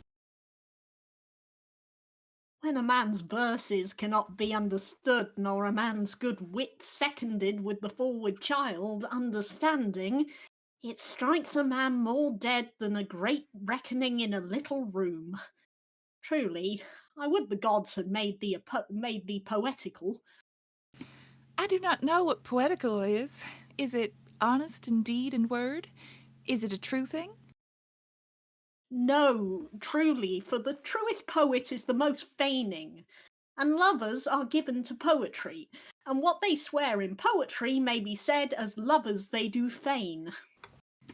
Do you wish then that the gods had made me poetical?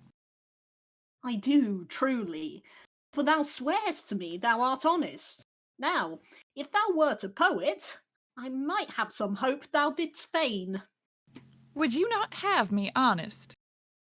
No, truly, unless thou wert hard favoured, for honesty coupled to beauty is to have honey as sauce to sugar. A material fool. Well, I'm not fair, and therefore I pray the gods make me honest. Truly, and to cast away honesty upon a foul slut were to put good meat into an unclean dish. I am not a slut, though I thank the gods I am foul. Well, praise be the gods for thy foulness. Sluttishness may come hereafter. But, be as it may, I will marry thee. And to that end I have been with Sir Oliver Martex, the vicar of the next village, who hath promised to meet me in this place of the forest and to couple us. I would fain see this meeting. Well, the gods give us joy. Amen. A man may, if he were of fearful heart, stagger in this attempt. For here we have no temple but the wood, no assembly but horned beasts. But what though? Courage. As horns are odious, they are necessary. It is said, many a man knows no end of his goods. Right, many a man has good horns, and knows no end of them. Well, that is the dowry of his wife. 'Tis none of his own getting. Horns? Even so. Poor men alone? No, no. The noblest deer hath them as huge as the rascal. Is the single man therefore blessed? No. As a walled town is more worthier than a village, so is the forehead of a married man more honourable than the bare brow of a bachelor. And by how much defence is better than no skill, by so much is a horn more precious than to want. Sir Oliver Martext enters.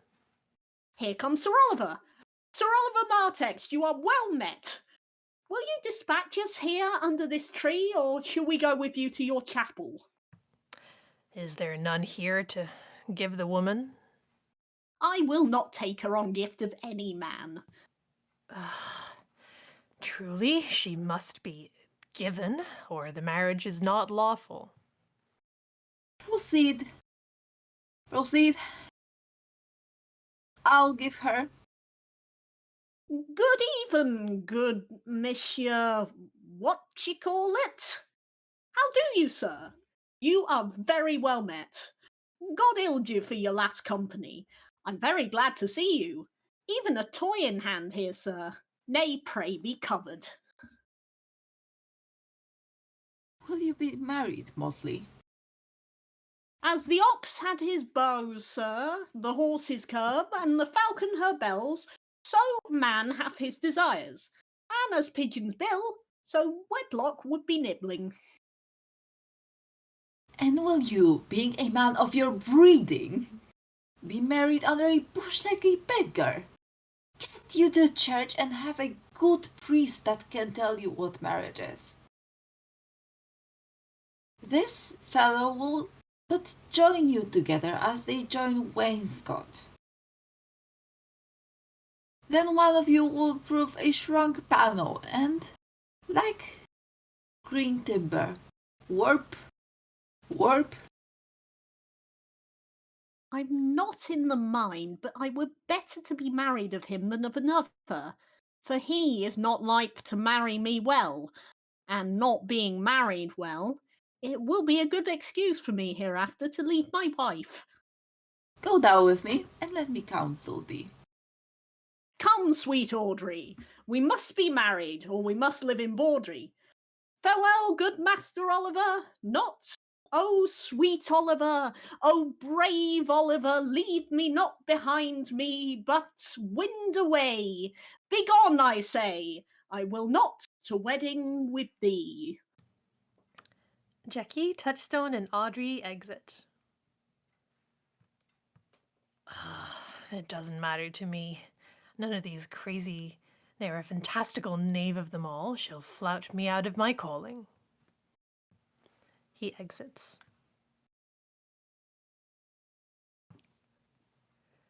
Act 3, Scene 4. We are still in the forest. Ganymede and Aliena enter. Never talk to me, I will weep. Do, I prithee, but yet have the grace to consider that tears do not become a man. But have I not cause to weep? Of as good cause as one would desire. Therefore, weep. His hair is of the dissembling colour. Something browner than Judas's. Mary, his kisses are Judas's own children. Faith, his hair is of a good colour. An excellent colour. Ah, your chestnut was ever the only colour. And his kissing is as full of sanctity as the touch of holy bread. You've bought a pair of cast lips of Diana.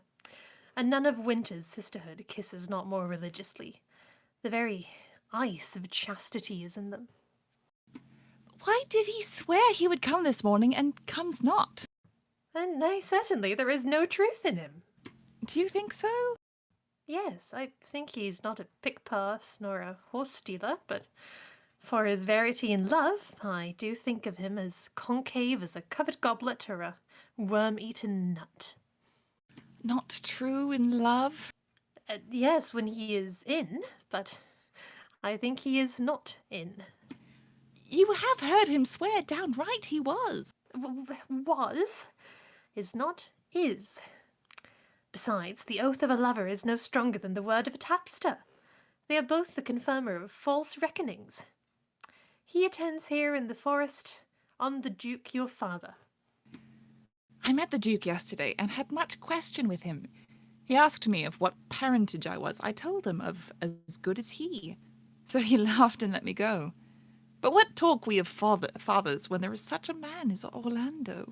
Oh, that's a brave man. He writes brave verses, speaks brave words, swears brave oaths, and breaks them bravely, quite traverse, athwart the heart of his lover, as a puny tilter that spurs his horse but on one side breaks his staff like a noble goose. But all's brave that youth mounts and folly guides. Corin enters. Ah, who's that coming? Mistress and master, you have oft inquired after the shepherd that complained of love, who you saw sitting by me on the turf, praising the proud, disdainful shepherdess that was his mistress. Well, and what of him? If you will see a pageant truly played between the pale complexion of true love and the red glow of scorn and proud disdain, go hence a little, and I shall conduct you, if you will mark it. Oh, come, let us remove. The sight of lovers feedeth those in love. Bring us to this sight, and you shall say, I'll prove a busy actor in their play. They all exit. Act 3, Scene 5. We move to another part of the forest. Silvius and Phoebe enter. Sweet Phoebe, do not scorn me. Do not, Phoebe. Say that you love me not. Say not so in bitterness. The common executioner was hard accustomed. The sight of death makes hard. Falls not the axe upon the humbled neck, but first begs pardon. will you sterner be than he that dies and lives by bloody drops? Ganymede, Aliena, and Corin enter, unseen. I would not be thy executioner. I fly thee, for I would not injure thee. Thou tell'st me there is murder in mine eye. 'Tis pretty sure and very probable that eyes that are the frailest and softest things, who shut their coward gates on atomies, should be called tyrants, butchers, murderers. Now, I do frown on thee with all my heart, and if mine eyes can wound, now let them kill thee. Now counterfeit to swoon, why now fall down. Or if thou canst not, oh, for shame, lie not to say mine eyes are murderers. Now, show the wound mine eye hath made in thee. Scratch thee but with a pin, and there remains some scar of it. Lean upon a rush, the cicatrice incapable in pressure thy palm some moment keeps. But now mine eyes, which I have darted at thee, hurt thee not. Nor am I sure there is no force in eyes that can do hurt. Oh, dear Phoebe, if ever, as that ever may be near, you meet in some fresh cheek the power of fancy, then shall you know the wounds invisible that love's keen arrows make. But till that time come not thou near me. And when that time comes, afflict me with thy marks, pity me not, as till that time I shall not pity thee. And why, I pray you? Who might be your mother, that you insult, exalt, and all at once over the wretched? What, though you have no beauty, as by my faith I see no more in you than without candle may go dark to bed, must you be therefore proud and pitiless? Why, what means this? Why do you look on me? I see no more in you than in the ordinary of nature's sail work. Odds my little life, I think she means to tangle my eyes too. No, faith, proud mistress, hope not after it. 'Tis not your inky brows, your black silk hair, your bugle eyeballs, nor your cheek of cream that can entame my spirits to your worship. You foolish shepherd, wherefore do you follow her, like foggy south puffing with wind and rain? You are 1,000 times a properer man than she a woman. 'Tis such fools as you that makes the world full of ill-favoured children. 'Tis not her glass, but you that flatters her, and out of you she sees herself more proper than any of her lineaments can show her. But, mistress, know yourself, down on your knees, and thank heaven, fasting for a good man's love. For I must tell you friendly in your ear, sell when you can, you are not for all markets. Cry the man mercy, love him, take his offer. Foul is most foul, being foul to be a scoffer. So take her to thee, shepherd. Fare you well. Sweet youth, I pray you chide a year together. I'd rather hear you chide than this man woo. He's fallen in love with your foulness, and she'll fall in love with my anger, if it be so. As fast as she answers thee with frowning looks, I'll sauce her with bitter words. Why look you so upon me? For no ill will I bear you. I pray you do not fall in love with me, for I am falser than vows made in wine. Besides, I like you not. If you will know my house, 'tis at the Tuft of Olives, here hard by. Will you go, sister? Shepherd, ply her hard. Come, sister. Shepherdess, look on him better, and be not proud. Though all the world could see, none could be so abused in sight as he. Come, to our flock. Ganymede, Aliena, and Corin exit. Dead shepherd, now I find thy saw of might. Who ever loved that loved not at first sight? Sweet Phoebe, What sayst thou, Silvius? sweet Phoebe, pity me. Why, I am sorry for thee, gentle Silvius. Wherever sorrow is, relief would be. if you do sorrow at my grief in love, by giving love your sorrow and my grief were both extermined. Thou hast, my love. Is not that neighbourly? I would have you. Why, that were covetousness. Silvius, the time was that I hated thee, and yet it is not that I bear thee love. But since that thou canst talk of love so well, thy company, which erst was irksome to me, I will endure, and I'll employ thee too. But do not look for further recompense than thine own gladness that thou art employed. So holy and so perfect is my love, and I in such poverty of grace that I shall think it a most plenteous crop to glean the broken ears after the man that the main harvest reaps. Lose now and then, and a scattered smile, and that I'll live upon. Knowest thou the youth that spoke to me erewhile? Not very well, but I have met him oft, and he hath bought the cottage and the bounds that the old Carlot once was a master of. Think not I love him, though I ask for him. 'Tis but a peevish boy, yet he talks well, but what care I for words? Yet words do well when he that speaks them pleases those that hear. It is a pretty youth, not very pretty, but sure he's proud, and yet his pride becomes him. He'll make a proper man. The best thing in him is his complexion, and faster than his tongue did make offence, his eye did heal it up. He is not very tall, yet for his years he's tall. His leg is but so, and yet 'tis well. There was a pretty redness in his lip, a little riper and more lusty red than that mixed in his cheek. 'Twas just the difference betwixt the constant red and mingled damask. There be some women, Silvius, had they marked him in parcels as I did, would have gone near to fall in love with him. But for my part, I love him not, nor hate him not. And yet I have more cause to hate him than to love him. For what had he to do to chide at me? He said mine eyes were black and my hair black, and now I remembered scorned at me. I marvel why I answered once again. But that's all one. Admittance is no quittance.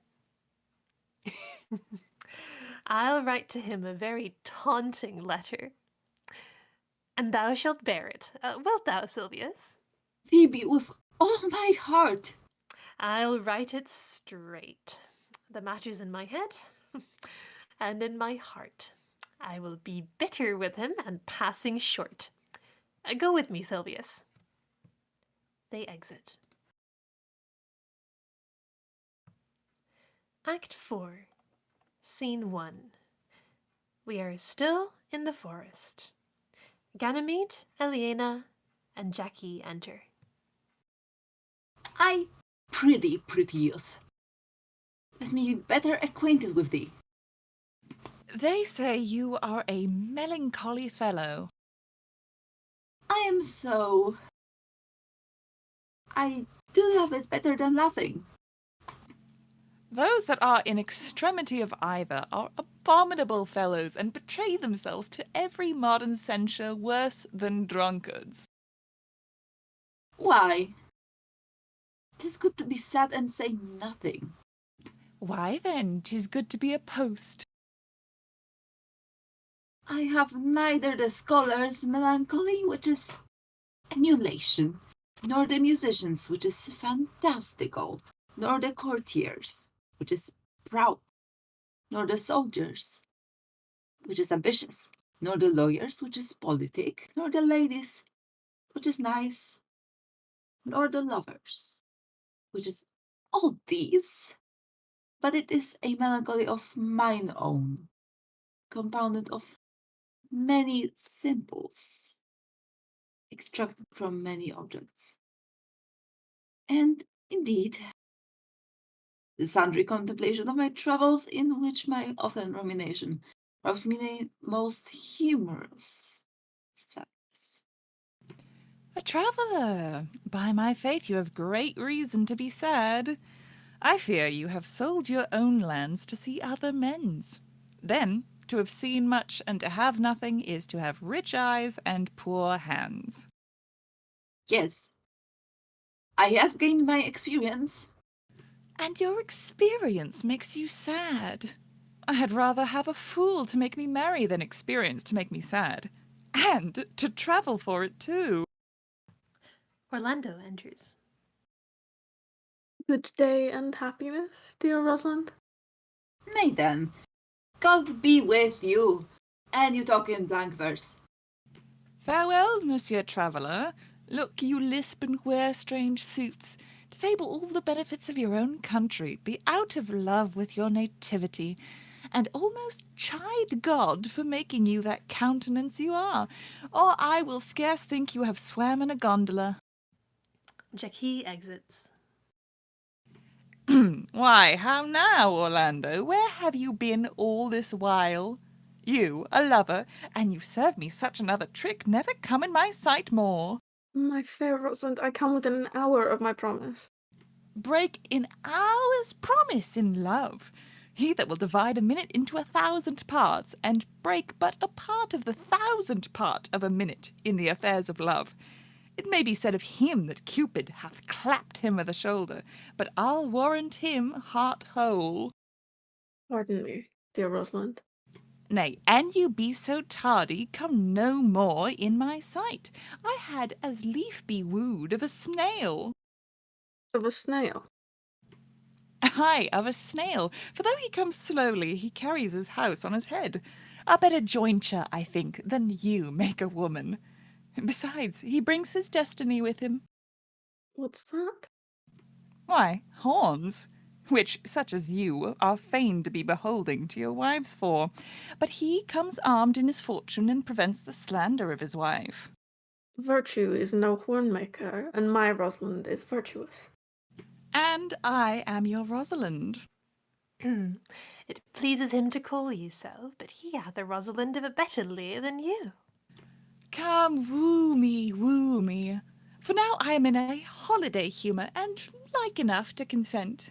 What would you say to me now, an I were your very, very Rosalind? I would kiss before I spoke. Nay, you better speak first, and when you were gravelled for lack of matter, you might take occasion to kiss.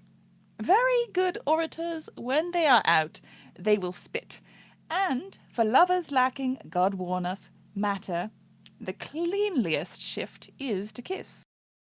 How if the kiss be denied? Then she puts you to entreaty, and there begins new matter. Who could be out, being before his beloved mistress? Marry, that should you, if I were your mistress, or I should think my honesty ranker than my wit. What, of my suit? Not out of your apparel, and yet out of your suit. Am I not your Rosalind? I take some joy to say you are, because I would be talking of her. Well, in her person, I say, I will not have you. Then, in mine own person, I die. No, faith, die by attorney. The poor world is almost 6,000 years old, and in all this time there was not any man died in his own person, videlicet in a love cause. Troilus had his brains dashed out with a Grecian club, yet he did what he could to die before, and he is one of the patterns of love. Leander, he would have lived many a fair year, though Hero had turned none, if it had not been for a hot midsummer night. For, good youth, he went but forth to wash him in the Hellespont, and, being taken with the cramp, was drowned, and the foolish chroniclers of that age found it was Hero of Cestus. But these are all lies. Men have died from time to time, and worms have eaten them, but not for love. I would not have my right Rosalind of this mind, for I protest her frown might kill me. By this hand, it will not kill a fly. But come, now I will be your Rosalind in a more coming-on disposition, and ask me what you will, I will grant it. Then love me, Rosalind. Yes, faith will I, Fridays and Saturdays and all. And wilt thou have me?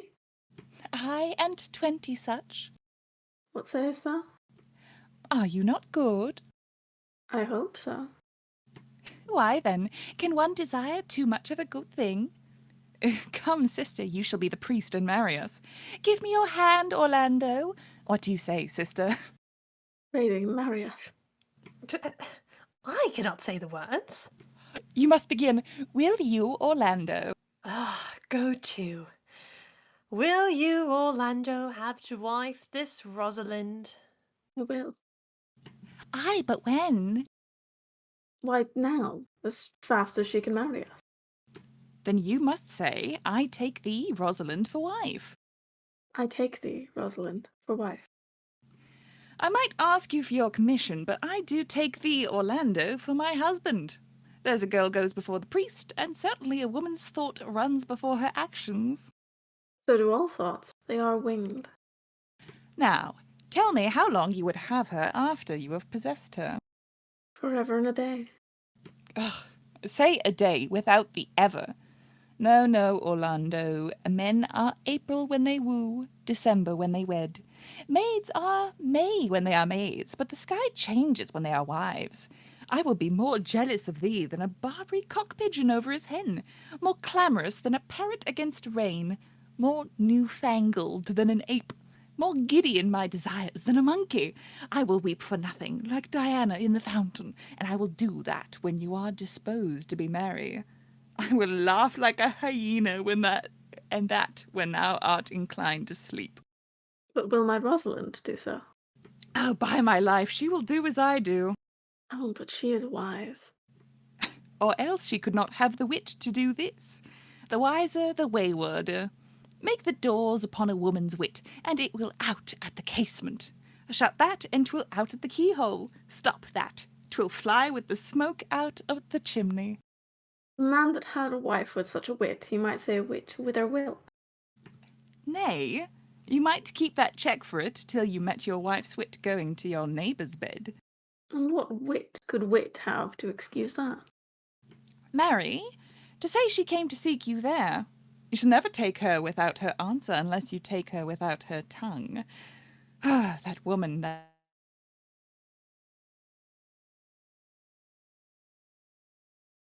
like a fool. For these 2 hours, Rosalind, I will leave thee. Alas, dear love, I cannot lack thee 2 hours. I must attend the Duke at dinner.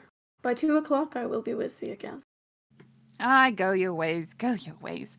I knew what you would prove. My friends told me as much, and I thought no less.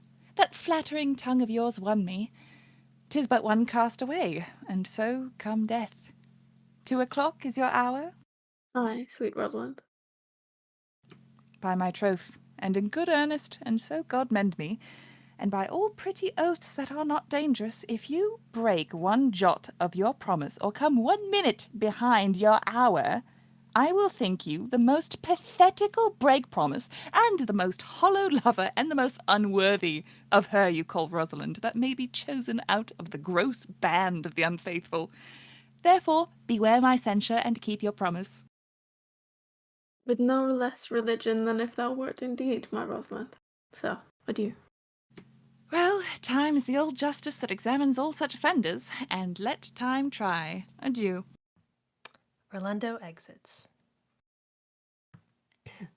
You have simply misused our sex in your love prate. We must have your doublet and hose plucked over your head, and show the world what the bird hath done to her own nest. Oh, coz, my pretty little coz, that thou didst know how many fathom deep I am in love. But it cannot be sounded, my affection hath an unknown bottom, like the Bay of Portugal. Or rather bottomless, that as fast as you pour affection in, it runs out. No, That same wicked bastard of Venus that was begot of thought, conceived of spleen, and born of madness, that blind rascally boy that abuses everyone's eyes because his own are out. Let him be the judge of how deep I am in love. I'll tell thee, Aliena, I cannot be out of the sight of Orlando. I'll go find a shadow and sigh till he come. And I'll sleep. They exit. Act 4, Scene 2. Still in the forest.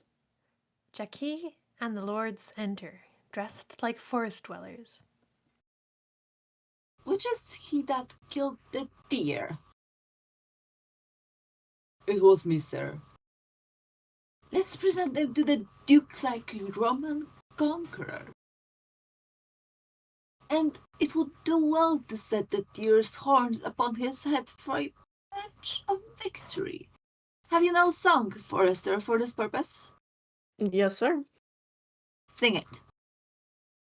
'Tis no matter how it be in tune, so it make noise enough.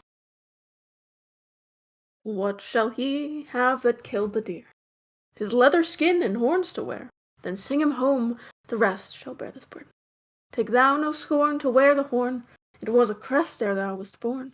Thy father's father wore it, and thy father bore it. The horn, the lusty horn, is not a thing to laugh to scorn. They all exit. Ganymede and Aliena enter. How say you now? Is it not past 2 o'clock? And here much Orlando? I warrant ye, with pure love and troubled brain, he hath ta'en his bow and arrows and is gone forth to sleep. Silvius enters. Oh, look who comes here. My errand is to you, fair youth.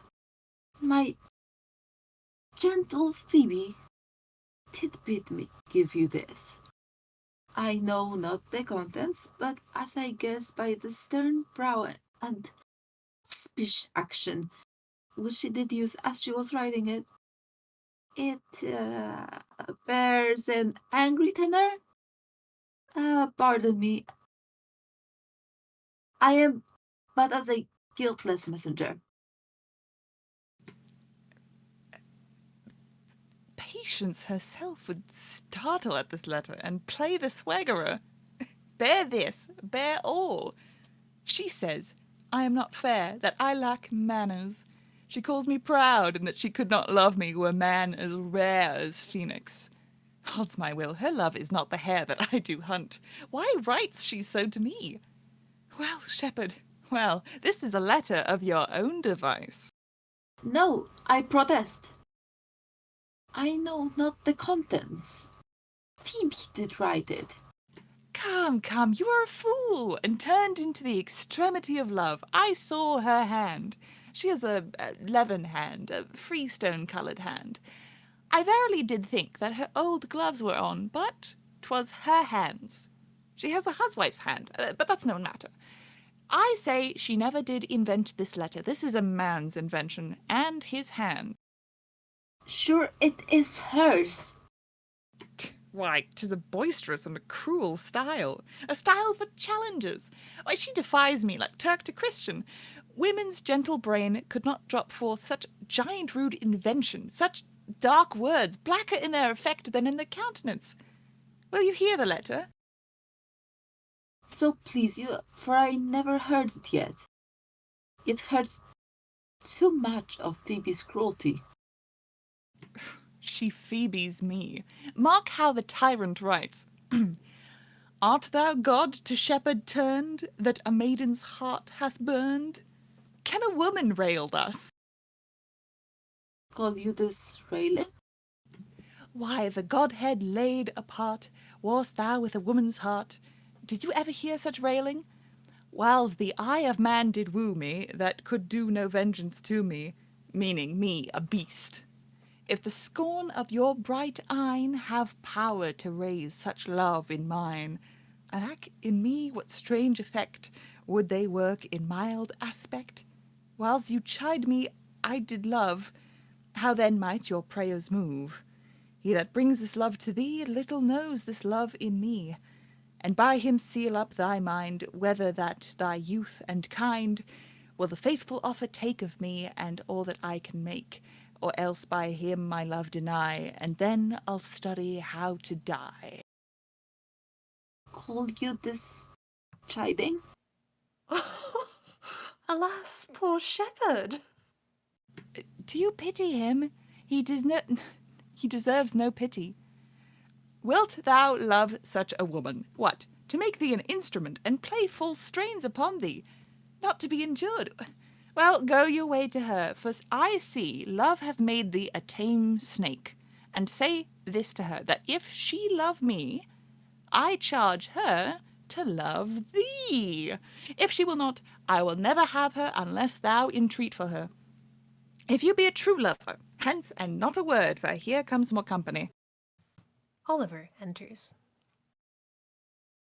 Good morrow, fair ones. Pray you, if you know, where in the purlieus of this forest stands a sheepcote fenced with olive trees? West of this place, down in the neighbour bottom, the rank of osiers by the murmuring stream left on your right hand brings you to the place. But at this hour the house doth keep itself, there's none within. If that and I might profit by a tongue, then should I know you by description, such garments and such years. The boy is fair, of female favour, and bestirs himself like a ripe sister. The woman low and browner than her brother. Are not you the owner of the house I did inquire for? It is no boast, being asked, to say that we are. Orlando doth commend him to you both, and to that youth he calls his Rosalind, he sends this bloody napkin. Are you he? I am. What must we understand by this? Some of my shame, if you will know of me, what man I am, and how, and why, and where this handkerchief was stained. I pray you tell it. When last the young Orlando parted from you, he left a promise to return again within an hour, and pacing through the forest, chewing the food of sweet and bitter fancy, lo, what befell! He threw his eye aside, and mark what object did present itself. Under an old oak, whose boughs were mossed with age, and high-top bald with dry antiquity, a wretch, ragged man, o'ergrown with hair, lay sleeping on his back. About his neck, a green and gilded snake had wreathed itself, who with her head nimble in threads approached the opening of his mouth. But suddenly, seeing Orlando, it unlinked itself, and with intended glides did slip away into a bush, under which bush's shade a lioness, with others all drawn dry, lay crouching, head on ground with cat-like watch. When that the sleeping man should stir, for 'tis the royal disposition of that beast to prey on nothing that doth seem as dead. This seen, Orlando did approach the man, and found it was his brother, his elder brother. Oh, I have heard him speak of that same brother, and he did render him the most unnatural that lived amongst men. Well, he might do so, for well I know he was unnatural. But to Orlando, did he leave him there? Food to the sucked and hungry lioness?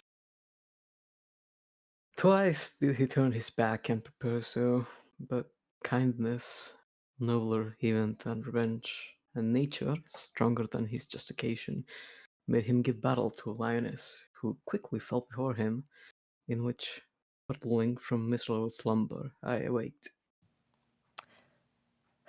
Are you his brother? Was't you he rescued? Was't you that did so oft contrive to kill him? 'Twas I, but 'tis not I. I do not shame to tell you what I was, since my conversion so sweetly tastes, being the thing that I am. But for the bloody napkin? by and by. When from the first to the last betwixt us two tears of recountement had most kindly bathed, as how I came into that desert place. In brief, he led me to the gentle Duke, who gave me fresh array and entertainment, committing me unto my brother's love, who then led me instantly unto his cave. There he stripped himself, and here upon his arm the lioness had torn some flesh away, which all this while had bled, and now he fainted, and cried in fainting upon Rosalind. Brief, I recovered him, bound up his wound, and after some small space, being strong and hard, he sent me hither, stranger as I am, to tell this story, that you may excuse his broken promise, and to give this napkin, dyed in his blood, unto the shepherd youth that he in sport doth call his Rosalind. Rosalind faints. Why, how now? Ganymede, sweet Ganymede. Many will soon when they do look on blood. There is more in it. Cousin Ganymede. Look, he recovers. I would I were at home. We'll lead you thither. I pray you, will you take him by the arm? Be of good cheer, youth. You a man? You lack a man's heart. I do so, I confess it. Ah, sirrah, a body would think this was well counterfeited. I pray you tell your brother how well I counterfeited. Hey ho! This was not counterfeit. There is too great testimony in your complexion that it was passion of earnest. Counterfeit, I assure you. Well then, take a good heart and counterfeit to be a man. So I do. But in faith, I should have been a woman by right. Come, you look paler and paler. Pray you, draw homewards. Good sir, go with us. That will I, for I must but answer back how you excuse my brother, Rosalind. I shall devise something. But I pray you, commend my counterfeiting to him. Will you go? They all exit. Act 5, Scene 1. Rest assured we are still in the forest. Touchstone and Audrey enter. We shall find a time, Audrey. Patience, gentle Audrey. Faith, the priest was good enough, for all the old gentleman's saying. A most wicked Sir Oliver Audrey, a most vile Martext. But, Audrey, there is a youth here in the forest lays claim to you. Aye, I know who 'tis. He hath no interest in me in the world. William enters. Here comes the man you mean. It is meat and drink to me to see a clown. By my troth, we have that good wits have much to answer for. We shall be flouting. We cannot hold. Good evening, Andre. Good evening, William. And good evening to you, sir. Gentle friend, cover thy head, cover thy head. Nay, prithee be covered. How old are you, friend? 25, sir. A ripe age. Is thy name William? William, sir. A fair name. Was born in the forest here? Aye, sir, I thank God. Thank God. A good answer. Art rich? Faith, sir, so. So is good. Very good. Very excellent good. And yet it is not. It is but so. Art thou wise? Aye, sir, I have a pretty wit. Why, thou sayest well. I do now remember a saying, the fool does think he is wise, but the wise man knows himself to be a fool. The heathen philosopher, when he had a desire to eat a grape, would open his lips when he put it into his mouth, meaning thereby that grapes were made to eat and lips to open. Do you love this maid? I do, sir. Give me your hand. Art thou learned? No, sir. Then learn this of me. To have is to have. For it is a figure in rhetoric that drink being poured out of a cup into a glass by filling the one does empty the other. For all your writers do consent that Ips is he. Now, you are not Ips, for I am he. Which he, sir? He, sir, that must marry this woman. Therefore, you clown, abandon, which is in the vulgar, leave, the society, which in the boorish is company, of this female, which in the common is woman, which together is abandon the society of this female, or clown, thou perishest, or to thy better understanding diest. Or, to wit, I kill thee, make thee away, translate thy life into death, thy liberty into bondage. I will deal poison with thee, or in bastinado, or in steel. I will bandy with thee in faction. I will o'errun thee with policy. I will kill thee 150 ways. Therefore, tremble and depart. Do, good William. God rest you merry, sir. He exits, and Corin enters. Our master and mistress seeks you. Come away, away. Trip, Audrey, trip. I attend, I attend. Act 5, Scene 2. Still in the forest. Orlando and Oliver enter. Is it possible that on so little acquaintance you should like her? But seeing you should love her, and loving woo, and wooing you she should grant, and will you persevere to enjoy her? Neither call the giddiness of it in question, the poverty of her, the small acquaintance, my sudden wooing, nor her sudden consenting. But say with me, I love Aliena. Say with her that she loves me. Consent with both that we may enjoy each other. It shall be to your good, for my father's house and all the revenue that was also Roland's will I estate upon you, and here live and die a shepherd. You have my consent.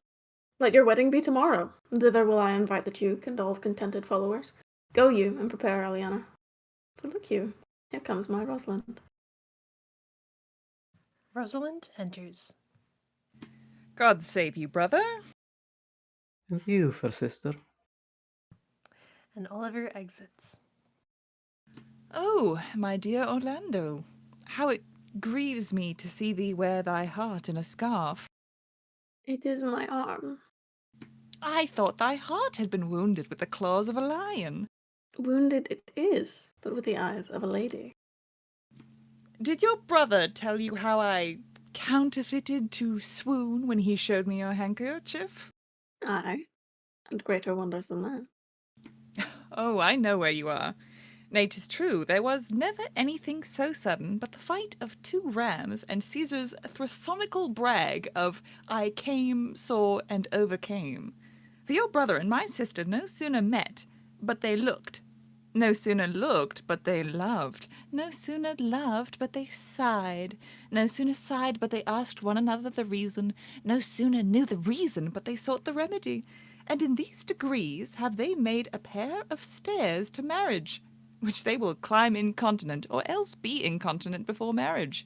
They are in the very wrath of love, and they will together. Clubs cannot part them. They shall be married tomorrow, and I will bid the Duke to the nuptial. But oh, how bitter a thing it is to look into happiness through another man's eyes.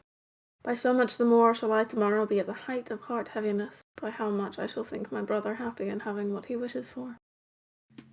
Why then, tomorrow I cannot serve your turn for Rosalind? I can live no longer by thinking. I will weary you then no longer with idle talking. Know of me then. For now I speak to some purpose, that I know you are a gentleman of good conceit. I speak not this, that you should bear a good opinion of my knowledge, insomuch I say I know you are. Neither do I labour for a greater esteem than may in some little measure draw a belief from you to do yourself good, and not to grace me. Believe then, if you please, that I can do strange things. I have, since I was 3-year-old, conversed with a magician, most profound in his art, and yet not damnable. If you do love Rosalind so near the heart as your gesture cries it out, when your brother marries Aliena, shall you marry her? I know into what straits of fortune she is driven, and it is not impossible to me, if it appear not inconvenient to you, to set her before your eyes tomorrow, human as she is, and without any danger. Speakest thou in sober meanings? By my life I do, which I tender dearly, though I say I am a magician. Therefore put you in your best array, bid your friends. For if you will be married tomorrow, you shall, and to Rosalind, if you will. Silvius and Phoebe enter. Oh, look, here comes a lover of mine and a lover of hers. Youth, you have done me much ungentleness to show the letter that I writ to you. I care not if I have. It is my study to seem despiteful and ungentle to you. You are there followed by a faithful shepherd. Look upon him. Love him. He worships you. Ah, good shepherd, tell this youth what 'tis to love. It is to be all made of sighs and tears. And so am I for Phoebe. And I for Ganymede. And I for Rosalind. And I for no woman. It is to be all made of faith and service. And so am I for Phoebe. And I for Ganymede. And I for Rosalind. And I for no woman. It is to be all made of fantasy, all made of passion, and all made of wishes. All adoration, duty and observance, all humbleness, all patience and impatience, all purity, all trial, all observance. And so am I for Phoebe. And so am I for Ganymede. And so am I for Rosalind. And so am I for no woman. If this be so, why blame you me to love you? If this be so, why blame you me to love you? If this be so, why blame you me to love you? Why do you speak too? Why blame you me to love you? To her that is not here, nor doth not hear. Pray you no more of this. 'Tis like the howling of Irish wolves against the moon. Silvius, I will help you if I can. Phoebe, I would love you if I could. Tomorrow, meet me all together. I will marry you if ever I marry woman, and I'll be married tomorrow. Orlando, I will satisfy you if ever I satisfy man, and you shall be married tomorrow. Silvius, I will content you if what pleases you contents you, and you shall be married tomorrow. Orlando, as you love Rosalind, meet. Silvius, as you love Phoebe, meet. And as I love no woman, I'll meet. So, fare you well, I have left you commands. I'll not fail if I live. Nor I. Nor I. They all exit. Act 5, Scene 3, Forest. Touchstone and Audrey enter. Tomorrow is the joyful day, Audrey. Tomorrow we will be married. I do desire it with all my heart, and I hope it is no dishonest desire to be a woman of the world. 2 pages enter. Here comes 2 of the banished duke's pages. Well met, honest gentleman. My troth, well met. Come, sit, and a song. We are for you, sir. Sit in the middle.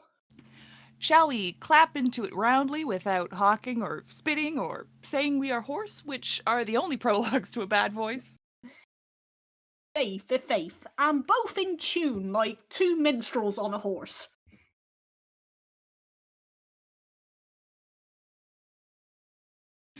It was a lover and his lass with a hey and a ho and a hey nonny no that o'er the green cornfield did pass in springtime, the only pretty ring time when birds do sing, hey ding a ding ding.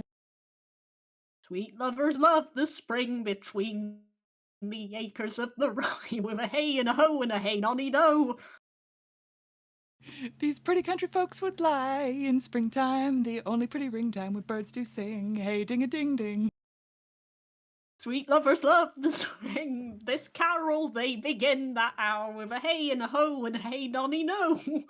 How that a life was but a flower in springtime, the only pretty ring time when birds do sing, hey ding a ding ding, sweet lovers love the spring. And therefore take the present time with a hey and a ho and a hey nonny no, for love is crowned with the prime in springtime, the only pretty ring time when birds do sing. Do sing, hey ding a ding Ding ding. Sweet Sweet lovers lovers love the spring. Truly, young gentlemen, though there was no great matter in the ditty, yet the note was very untunable. You are deceived, sir. We kept time. We lost not our time. By my troth, yes. I count it but time lost to hear such a foolish song. God be with you. God mend your voices. Come, Audrey. They all exit, satisfied. Act 5, Scene 4, The Forest. Duke Senior, Amiens, Jackie, Orlando, Oliver, and Eliana enter. Believe, Orlando, that the boy can do all that he hath promised. I sometimes do believe and sometimes do not, as those that fear they hope and know they fear. Ganymede, Silvius, and Phoebe enter. Patience once more whiles our compact is urged. You say, if I bring in your Rosalind, you'll bestow her on Orlando here? That I would, had I kingdoms to give with her. And you say you will have her when I bring her? That would I, were I of all kingdoms king. And you say you'll marry me if I be willing. That will I, should I die the hour after. But if you do refuse to marry me, you'll give yourself to this most faithful shepherd? So is the bargain. You say that you'll have Phoebe if she will.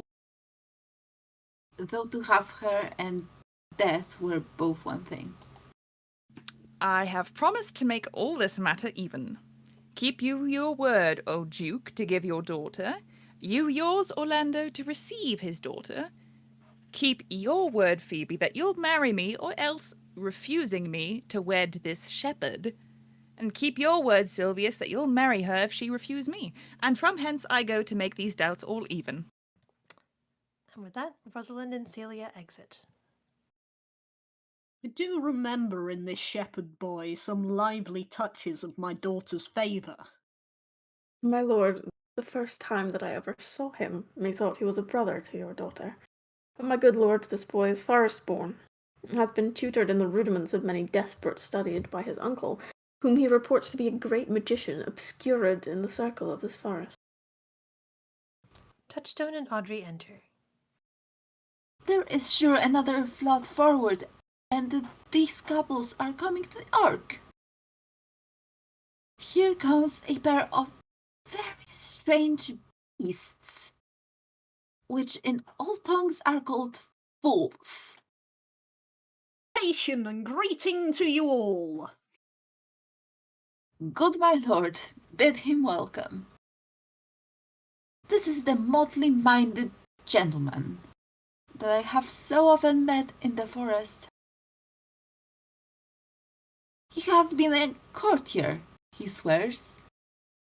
If any man doubt that, let him put me to my purgation, I have trod a measure, I have flattered a lady, I've been politic with my friend, smooth with mine enemy. I have undone 3 tailors. I've had 4 quarrels, and like to have fought one. And how was that taken up? Faye, we met and found the quarrel was upon the 7th cause. How 7th cause? Good my lord, like this fellow. I like him very well. God help you, sir. I desire you with the like. I press in here, sir, amongst the rest of the country copulatives, to swear and to forswear, according as marriage binds and blood breaks. A poor virgin, sir, an ill-favoured thing, sir, but mine own. A poor humour of mine, sir, to take that no man else will. Rich honesty dwells like a miser, sir, in a poorhouse, as your pearl in your foul oyster. By my faith, he is very swift and sententious. According to the fool's bolt, sir, and such dulcet diseases. But for the 7th cause? How did you find the quarrel on the 7th cause? Upon a lie 7 times removed. Bear your body more seeming, Audrey. As thus, sir, I did dislike the cut of a certain courtier's beard.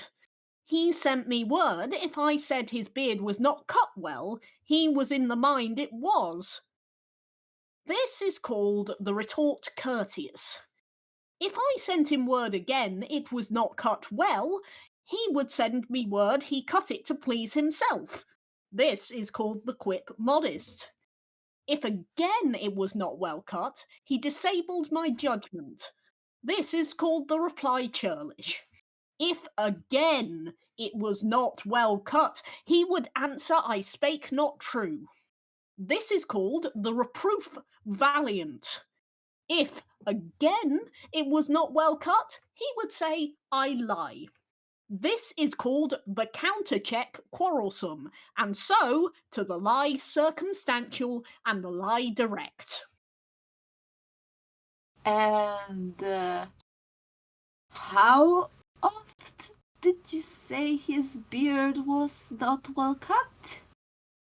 I durst go no further than the lie circumstantial, nor durst not give me the lie direct, and so we measured swords and parted. Can you nominate in order now the degrees of the lie? Oh, sir, we quarrel in print, by the book, as you have books for good manners. I will name you the degrees. The first, the retort courteous. The second, the quip modest. The third, the reply churlish. The fourth, the reproof valiant. The fifth, the counter-check quarrelsome. The sixth, the lie with circumstance. The seventh, the lie direct. All these you may avoid, but the lie direct, and you may avoid that too with an if. I knew when 7 justices could not take up a quarrel, but when the parties were met themselves, one of them fought but of an if, as, if you said so, then I said so, and they shook hands and swore brothers. Your if is the only peacemaker, much virtue in an if. Is not this a rare fellow, my lord? He's as good as anything, and yet a fool. He uses his folly like a stalking horse, and under the presentation of that he shoots his wit. Hymen, the god of marriage, enters, with Rosalind and Celia, now dressed as Rosalind and Celia. Soft music plays. Then there in heaven, when earthly things made even adorn together. Good Duke, receive thy daughter. Hymen from heaven brought her, Yea, brought her hither, that thou mightst join her hand with his, whose heart within her bosom is. To you I give myself, for I am yours. To you I give myself, for I am yours. There be truth in sight. You are my daughter. If there be truth in sight, you are my Rosalind. If sight and shape be true, why then, my love, adieu. I'll have no father if you be not he. I'll have no husband if you be not he. Nor ne'er wed woman if you be not she.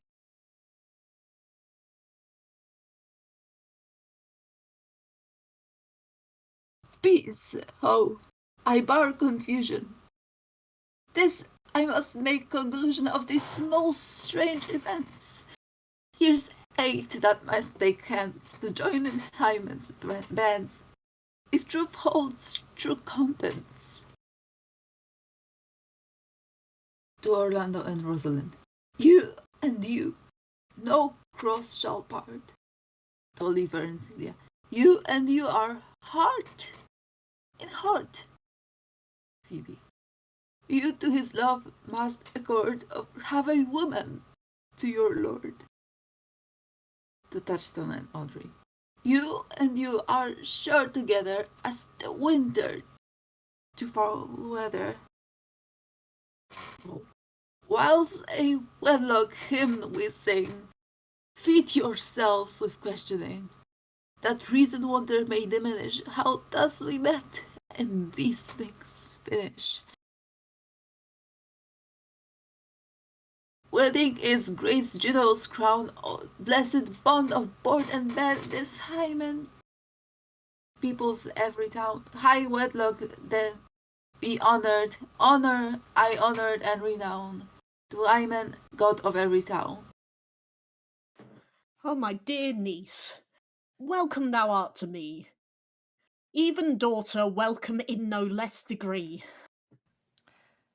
I will not eat my word. Now thou art mine. Thy faith my fancy to thee doth combine. Jackie de Boys enters. Let me have an audience for a word or two. I am the second son of old Sir Rowland, that bring these tidings to this fair assembly. Duke Frederick, hearing how that every day men of great worth resorted to this forest, addressed a mighty power, which were on foot in his own conduct, purposely to take his brother here and put him to the sword. And to the skirts of this wild wood he came, where, meeting with an old religious man, after some question with him, was converted both from his enterprise and from the world, his crown bequeathing to his banished brother, and all their lands restored to them again that were with him exiled. This to be true, I do engage my life. Welcome, young man. Thou offerest fairly to thy brother's wedding. To one his land withheld, and to the other a land itself at large, a potent dukedom. First, in this forest, let us do those ends that here were well begun and well begot, and after, every of this happy number shall have endured shrewd days and nights with us, shall share the good of our returned fortune, according to the measure of their states. Meanwhile, forget this new fallen dignity, and fall into our rustic revelry. Play, music, and you brides and bridegrooms all, with measured heat enjoy to the measured fall. Sir, by your patience, if I heard you rightly, the Duke hath put on religious life, and thrown into neglect the pompous court. He hath. To him will I. Out of these convertites, there is much matter to be heard and learned. To Duke Senior, you to your former honor I bequeath. Your patience and your virtue well deserves it. To Orlando, you to a love that your true faith doth merit. to honor. You to your land and love and great allies. So yes. You to a long and well-deserved bed. To Touchstone. And you to wrangling, for thy loving voyage is but for 2 months victualled. So, to your pleasures. I am for other than for dancing measures. If you please, stay. To see no pastime I. What would you have? I'll stay to know at your abandoned cave. And he exits. Proceed, proceed. We'll so begin these rites, as we do trust they'll end in true delights. And everyone is joined in a celebratory dance, dancing off the stage, except for Rosalind, who stands facing the audience. It is not the fashion to see the lady the epilogue, but it is no more unhandsome than to see the lord the prologue. If it be true that good wine needs no bush, 'tis true that a good play needs no epilogue. Yet to good wine they do use good bushes, and good plays prove the better by the help of good epilogues. What a case am I in, then, that am neither a good epilogue nor cannot insinuate with you in the behalf of a good play. I am not furnished like a beggar, therefore to beg will not become me. My way is to conjure you, and I'll begin with the women. I charge you, O women, for the love you bear to men, to like as much of this play as please you. And I charge you, O men, for the love you bear to women, as I perceive by your simpering none of you hates them, that between you and the women the play may please. If I were a woman, I would kiss as many of you as had beards that pleased me, complexions that liked me, and breaths that I defied not. And I am sure as many as have good beards, or good faces, or sweet breaths will, for my kind offer, when I make curtsy, bid me farewell. Rosalind exits, and the curtain drops. The end. Yay! Yeah. I'm trying to Clap, clap, but I don't know. clap, I might clap, sing it clap, out. Hooray! Clap, clap, clap, clap, clap, clap, clap, clap, clap, clap. Thank you all so much for joining this Funderdome rendition of As You Like It. And I Let did us, and we did collectively like it. big like, thumbs up, Big like. big enjoyer of As You Like It. Let's run down the cast list, starting off with, of course, none other than Cheesable, our Rosalind, our Ganymede, our Amiens, and our Audrey. Hello! This was so much fun. Oh my goodness. It's been so long since I've encountered As You Like It, and I forgot how just how great it is. How great everything is.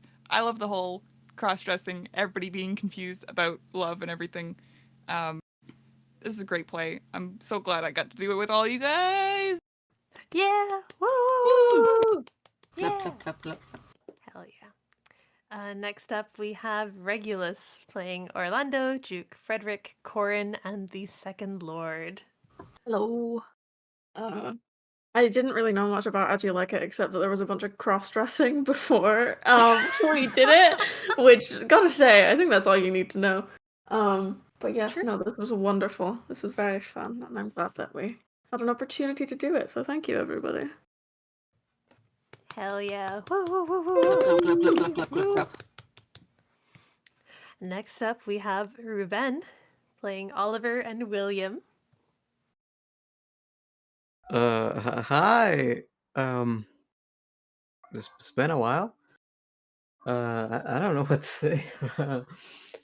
I am very happy to see this place happening again. I'm proud of you. I haven't really been much here to help with that. But I'm very pleased to see that even then these things can work out perfectly fine. Um, I hope I can be here for more of these, or at least to watch. But things are a bit busy. And, you know, from the river to the sea, Palestine will be free. That's it. Hell yeah. Bye. Woo! Hell Woo! yeah. We are very glad to have you here. And now, of course, Nicola, our Jacques, Silvius, Adam, First Lord, and, of course, Hyman. Hi, I am Nicola. I hide under the Transient Chaos, the pseudonym on most social media. I hope my performance today has been as you like it. Haha, yes. It Hey. was, yeah! It definitely was.